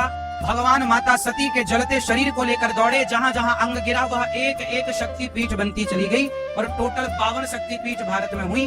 जो पाकिस्तान में बंटवारे के समय एक हिंगला शक्तिपीठ पाकिस्तान में वर्तमान में है, क्योंकि बंटवारे में वो वहां चली गई। 51 शक्तिपीठ आज भी भारत में मौजूद है। और भगवान शिव का विवाह माता पार्वती जी से संपन्न हुआ। अच्छा एक बात बताओ, भगवान शिव का वाहन क्या है? जोर से क्या है? नंदी। भगवान शंकर नंदी पर क्यों चलते? बैल ही वाहन क्यों है? हमारे जो धर्म में देवी देवताओं का जो चित्र है वो हमारे लिए बहुत बड़ा मैसेज देता है। अब आप लोग ना मैसेज नहीं समझते, उसका रहस्य नहीं जानते, सार नहीं समझते, ऊपर ऊपर की बातों में आप जिंदगी गुजार देते हैं। भगवान शिव जो है उनका वाहन है नंदी, बैल। और बैल किसका प्रतीक है? अभी आपने देखा होगा जो नई संसद भवन बनी है अपने देश में, उसमें हमारे देश के प्रधानमंत्री जी ने एक सेंगोल रखा हुआ। सेंगोल सुना आप लोगों ने? उसको ध्यान से देखना, उस पर नंदी जी का फोटो है। देखा आप लोगों ने? नंदी जी का चित्र है, विग्रह है। नंदी मतलब है बैल को हमारे यहाँ धर्म कहते हैं। धर्म में भगवान शंकर बैल पर नहीं, भगवान शिव धर्म पर आरूढ़ होते हैं, धर्म पर सवार होते हैं। वो धर्म का सूचक होता है बैल। किसका सूचक होता है? धर्म का। इसलिए हमारे यहाँ सेंगोल जो पुरानी प्राचीन परंपरा के राजा को जब दिया जाता, एक राजा दूसरे राजा को, तो सेंगोल में नंदी होते, वो दिया जाता, मतलब वो धर्म का प्रतीक है, धर्म का जोर से प्रतीक है। उसी तरह तो शंकर जी किस पर सवार हैं? जोर से धर्म पर। धर्म के कितने पांव होते हैं? नंदी के कितने पांव हैं? 4। धर्म के कितने पांव हैं? 4। कौन कौन से? धर्म के 4 चरण होते हैं। भैया बताओ आप, धर्म के 4 चरण कौन कौन से? आप बताओ। दादाजी मोबाइल चला रहे हैं सरकार। धर्म के 4 पांव कौन कौन से हैं बताइए? धर्म के 4 चरण कौन कौन से हैं? पहला, ये याद रखना, काम आएंगे आपके जीवन में। धर्म का पहला पांव है सत्य, दया, दान, तप। सत्य, दया, दान, तप, ये धर्म के 4 चरण हैं। और ये 4 चरण शंकर जी के ऊपर है। शंकर जी सत्यवादी हैं, सत्य दया उनके अंदर है। सत्य, दया, दान, तप। दान तो लंका दान कर दी शंकर जी, अपने लिए घर बनाए थे, चेले को पसंद आई तो दे दिया, ऐसे दानी है। तो शंकर जी तपस्वी भी हैं, तो धर्म पर सवार होते हैं। अच्छा ये बताओ, गणेश जी का वाहन क्या है? जोर से। चूहा, मूषक। बताओ चूहा किसका प्रतीक होता? गणेश जी चूहे पर क्यों सवार हैं? उत्तर दो। गणेश जी चूहे पर क्यों सवार हैं? ये भैया उत्तर देंगे। आप, हम आपसे पूछ रहे हैं। नहीं, पीछे वाले भैया दो, चश्मा वाले भैया। गणेश जी चूहे पर क्यों सवार हैं? उत्तर दो। गणेश जी बुद्धि के देवता हैं। हाँ बेटा बोलो, बैठे बैठे। गणेश जी बुद्धि के देवता हैं, बोलो हाँ जोर से। गणेश जी बुद्धि हैं और किस पर सवार हैं? चूहे पर। चूहा जो है वो तर्क का प्रतीक है। चूहा किसका प्रतीक है? तर्क का। उतरता रहता है कुछ भी। क्या करता रहता है? चूहा क्या करता है? उतरता रहता है। तो चूहा तर्क का प्रतीक है। और याद रखना, बुद्धि हमेशा तर्क पर ही सवार होती है। समझो गणित को, बुद्धि किस पर सवार होती है? तर्क पर। इसलिए गणेश जी चूहे पर जो सवार हैं, तुम्हारे बाप दादों ने, ऋषि मुनियों ने तुम्हारे लिए कितना गहरा मैसेज दिया है कि बुद्धि तर्क पर। तर्क समझते हैं? तर्क करना सीखो। ये ऐसा तो ऐसा क्यों, ये तर्क हो गया।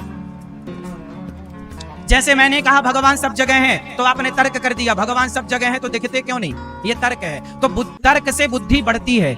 इसलिए बुद्धि हमेशा, इसलिए जो बच्चा स्कूल में ज्यादा सवाल पूछेगा वो बच्चा ज्यादा विद्वान होगा। मास्टर जी से ज्यादा पूछो, जो कुछ नहीं पूछता वो गधा ही रहेगा। इसलिए हम लोग जब पढ़ते थे ना, तो अपने गुरु जी से ढेरों सवाल करते थे, ढेरों। गुरु जी ये ऐसा क्यों, गुरु जी ये ऐसा क्यों, ऐसा है तो ऐसा क्यों, ऐसा है तो ऐसा क्यों, ऐसा है तो ऐसा क्यों, वैसा है तो वैसा क्यों। मतलब पर जब तक गुरु जी बैठे तो पांव दबाते रहते, पांव पकड़े हैं, पांव दबा रहे, वो पूछते जा रहे हैं, पूछते जा रहे हैं, पूछते जा रहे हैं। ढेर सवाल, ढेर सवाल। बचपन में मैं इतना जिज्ञासु था, इतने सवाल करता था साहब, इतने सवाल करता था कि आप समझ नहीं पाएंगे। बुद्धिमान वही हो सकता है जिसके अंदर तर्क हो। इसलिए बच्चों को तर्की बनाओ, तार्किक बनाओ। हमारे यहाँ एक तर्क शास्त्र पढ़ाया जाता है, तर्क संग्रह। तो बच्चों को तार्किक बनाओ, थोड़ा तर्क करना सीखें। कुतर्क ना हो, तर्क हो। तर्क अलग है, कुतर्क अलग है। तो गणेश जी किस पर सवार हैं? जोर से चलो। सरस्वती माँ का वाहन क्या है बताओ? सरस्वती माता का वाहन क्या है आप बताओ? क्या? चूहा? हाँ। माता सरस्वती जी का वाहन हंस। माता सरस्वती किस पर बैठी हैं? बताओ, माता सरस्वती का वाहन हंस क्यों है? उत्तर दो। मैया, ओ मेरी माँ, ये 4 मैया बैठी हैं, चारों मैया बताएंगी आगे की। चलो बताओ, माता सरस्वती जी का वाहन हंस क्यों है? क्या मैसेज है आपके लिए, क्या शिक्षा है आपके लिए? उत्तर दो। माता सरस्वती का वाहन हंस इसलिए है क्योंकि माता सरस्वती है विद्या की देवी। माता सरस्वती कौन? विद्या। और हंस कैसा होता है? दूध और पानी को मिलाओ तो हंस दूध पी लेता है, पानी छोड़ देता है। विद्वान वही है जो सार को ग्रहण कर लेता हो। ये मैसेज है आपके लिए कि विद्वान बनना हो तो सारग्राही बनो। सार को गही लहे, थोथा दे उड़ाए। मैसेज है आपके लिए। मतलब हमारे हिंदू धर्म में कुछ भी ऐसे ही नहीं है, कारण बड़ा गहरा। अब मूर्ख लोग ना समझें तो हम क्या करें। तो माता सरस्वती का वाहन है, वो कहना चाहती हैं कि आप सार को ग्रहण करो। किसको? विद्या कैसी? विद्वान वही हो सकता है जो अपनी पढ़ाई पर ध्यान दे। मतलब सार को ग्रहण, मोबाइल ना चलाए, व्हाट्सएप ना चलाए, यहां वहां ध्यान ना दे, यहां वहां देगा पढ़ ना पाएगा। इसलिए सार पर ध्यान लगाए। जैसे दूध को पी लेता है, सार को ग्रहण। तो पढ़ाई करने वाला, आप लोग अपनी बेटियों को, बेटों को पढ़ने भेजते हैं बड़े बड़े शहरों में, वहां पढ़ती लिखती कम है, पढ़ते लिखते कम है। कुछ बच्चे, उन्हें प्यार हो जाता है कि लड़की से प्यार करने लगा, कोई दिन भर फेसबुक में व्हाट्सएप पे आई लव यू लिख के भेज रहे हैं। तो ये वो हैं, ये पढ़ लेंगे। इसलिए बच्चों को बताओ कि बेटा सार पर ध्यान दो। दूध ग्रहण किया, पानी छोड़ा, मतलब शिक्षा वही है। पढ़ने गए हो तो पढ़ाई पर ध्यान दो, पढ़ लिख करके योग्य बन जाओ। प्यार तो सारी जिंदगी कर लेना, फिर जहां पति मिल जाएगा शादी कर लो, प्यार करो। हमारे यहाँ शादी कर लो फिर प्यार करो, ढेर सारा, कोई मना ही नहीं। शादी के पहले प्यार करोगी तो कुकर में पका दी जाओगी। अभी दिल्ली बंबई में कोई लड़की को कुकर में टुकड़े टुकड़े करके उसके प्रेमी ने पका दिया, वो कुत्तों को खिला दिया। तो आपकी भी बोटी कहीं कुत्ते ना खा जाएं। इसलिए प्यार व्यार, ऐसे प्यार से बचना चाहिए। क्यों जी, सही है? चलो बताओ, दुर्गा मैया का वाहन क्या है? हाँ, दुर्गा मैया का वाहन, चलो बताओ, दुर्गा मैया शेर पर क्यों बैठी हैं? उत्तर, पूजा हर बार करते हो, जय अम्बे गौरी, जय अम्बे गौरी, खूब गरवा, लेकिन कहो क्यों बैठी है? नहीं, टुप पे टाप रहेंगे हम, कुछ मत पूछो महाराज। बस हमारे धर्म में यही तो है कि आप ना उस रहस्य तक ना पहुंच पाए, मैसेज को ग्रहण ना कर पाए, वो जो शिक्षा चाहिए आपको वो मिल ना पाई आपको। दुर्गा मैया के वाहन शेर है, और शेर होता है जंगल का, राजा का प्रतीक होता है शेर। इसलिए पहले के राजा महाराजा अपनी सिंहासन पर ना शेर जैसी कुर्सी बनाते थे, गद्दी शेर जैसी, आगे दो शेर होते थे। तो शेर जो है वो राजा का प्रतीक होता है। किसका? जोर से। हाँ, अब देखो मैसेज क्या है, आपके कितना गहरा मैसेज छोड़ेंगे दुर्गा मैया का, केवल फोटो। चलो बताओ, दुर्गा मैया के हाथ कितने हैं? जोर से। 8। कितने हाथ हैं? 8 हाथ क्यों हैं दुर्गा मैया के? दुर्गा मैया के 8 हाथ क्यों हैं? क्या मैसेज है आपके लिए? क्या शिक्षा है? उत्तर है नहीं। सुनो, 8 हाथ इसलिए हैं क्योंकि जो दुर्गा मैया माँ है हम सबकी, और 8 हाथ तब होते हैं जब 4 लोगों को खड़ा किया जाए। आप कितने भाई हो? 2 भाई हैं। आप कितने भाई हो? 2 भाई हैं। उत्तर गलत है। मैया आप कितने भाई हो? गलत उत्तर। कितने भाई हो आप? 3। आप कितने भाई हो? 4। आप कितने भाई हो? ये भारत के जितने हिंदू लोग हैं, तुम भूल गए कि तुम कितने भाई हो। जो आप कहते हो ना, हम 2 भाई, 3 भाई, 5 भाई, गलत उत्तर है। सही उत्तर है कि हम सनातनी, हम हिंदू टोटल 4 भाई हैं। 4 भाई कौन? पहला भाई ब्राह्मण, क्षत्रिय, वैश्य, शूद्र। 4 भाई में 1 भाई ब्राह्मण, 1 क्षत्रिय, 1 वैश्य, 1 शूद्र, और चारों को खड़ा कर दो तो 8 हाथ हो जाएंगे। और दुर्गा मैया कहती हैं, जिस दिन तुम संगठित हो गए तो शेर की सवारी कर सकते हो तुम। क्या मजाल अंग्रेजों की, क्या मजाल मुगलों की कि तुम पर हुकूमत कर सकते। यदि तुम संगठित होते ना भारत के लोगों, तो 200 वर्ष तक भारत गुलाम ना होता। तो दुर्गा मैया कहती हैं कि मैं माँ हूं, तुम मेरी संतान हो, तुम संगठित रहो। यदि तुम जातवाद में बट गए तो मिट जाओगे। क्या हो जाओगे? मिट जाओगे। इसलिए जातवाद में बटने की जरूरत नहीं है। 4 भाई हो, प्रेम से रहो। आज हिंदुओं के गांव धर्म परिवर्तन करके कोई धर्म बदल रहा है, कोई धर्म बदल रहा। क्यों? क्योंकि तुम बटे हुए हो जातवाद में। यदि तुम संगठित होते तो क्या मजाल किसी की कि तुम्हारी तरफ आंख उठाकर देखता। इसलिए फूट डालो, शासन करो। ये नारा किसका था? अंग्रेजों का। अंग्रेजों ने तुम्हें आपस में लड़ाया। जातवाद, हमारे यहाँ कोई जातियां जातवाद में झगड़ा नहीं था। भगवान राम निषाद को गले लगाते थे और शबरी के हाथ से बेर खाते थे। कोई जातवाद नहीं था, कोई छुआछूत नहीं था, कोई ऊंच नीच नहीं था। यदि ऊंच नीच था तो राम जी शबरी के घर क्यों गए? निषाद को गले क्यों लगाया? इसका मतलब राम के जमाने में कोई छुआछूत नहीं था। भरत जी ने निषाद को गले लगाया। क्यों लगाया? क्योंकि उस जमाने में कोई छुआछूत। ये 4 व्यवस्था थी। ब्राह्मण एक व्यवस्था है, ब्राह्मण किसी का नाम नहीं है। क्षत्रिय एक व्यवस्था है। बताओ ब्राह्मण क्या है? एक व्यवस्था। जोर से, ब्राह्मण क्या है? क्षत्रिय क्या है? एक व्यवस्था है। वैश्य क्या है? एक व्यवस्था। शूद्र क्या है? एक व्यवस्था। ब्राह्मणों को व्यवस्था दी गई कि तुम वेद पुराण संभालोगे, क्षत्रियों को व्यवस्था दी गई तुम तलवार संभालोगे, वैश्यों को व्यवस्था दी गई तुम खर्चा संभालोगे, पैसा संभालोगे, और शूद्रों को व्यवस्था दी गई तुम तीनों के साथ कंधे से कंधा मिलाकर सब जगह खड़े रहोगे, साथ दोगे सबका। ये व्यवस्था बनाई हमारे ऋषि मुनियों ने। लेकिन आप आपस में लड़कर मर गए। मैं बड़ा, मैं बड़ा, मैं बड़ा। अरे घृणा करने वाला, नफरत करने वाला कभी बड़ा नहीं होता साहब। जो सबको गले लगाता हो वो सबसे बड़ा होता है। इसलिए राह में आए जो दीन दुखी, सबको गले से लगाते चलो। हमारे यहाँ एक बन के रहो और गले लगाओ सब। यदि लड़ोगे तो मिट जाओगे। हमारे यहाँ व्यवस्था है, सबका सहयोग चाहिए। ब्राह्मण भगवान का मुंह है, क्षत्रिय भगवान की भुजा है, वैश्य भगवान की जंघा है, शूद्र भगवान के चरण है। अच्छा बताओ, आपका मुंह, आपका कंधा, आपकी जांघ और आपके पांव, इन चारों में से मैं कोई एक चीज हटा दूं तो जीवन होगा संभव? बोलो मेरी माँ, ब्राह्मण कौन है बताओ जोर से? ब्राह्मण भगवान का। ब्राह्मणोस्य मुखमासीत् बाहु राजन्यः कृतः ऊरु तदस्य जदवैश्यः पदभ्यांगुं शूद्रो अजायत। बताइए ब्राह्मण कौन है भगवान का? जोर से, मुख। जोर से, ब्राह्मण भगवान का। और जोर से, क्षत्रिय भगवान की। क्षत्रिय कहां से प्रकट हुआ? भुजा। वैश्य भगवान के जंघाओं से, और शूद्र भगवान के पैर। अब आपके कोई पैर काट ले तो क्या पांव के बिना चलना संभव है? तो जो शूद्र भाई हैं वो हमारे आपकी गति है। यदि किसी के पांव ना हो तो व्यक्ति की गति रुक जाएगी, चलना फिरना बंद हो जाएगा। तो हमारी जो गति है वो शूद्र है, जो हमारे बल है वो वैश्य है, जो हमारी ताकत है वो हमारा क्षत्रिय है, और जो हमारा ज्ञान है वो ब्राह्मण है। इसलिए संगठित रहो। जहां सुमति, आगे बोलो आप, जहां सुमति तहां संपत्ति नाना, और जहां कुमति तहां विपत्ति निदाना। एक झाड़ू अनेक तिनकों से मिलकर बनती है। यदि वो संगठित रहे तिनके तो सारा कचरा साफ होगा, और यदि वो तिनके बिखर गए तो झाड़ू स्वयं कचरा हो जाती है।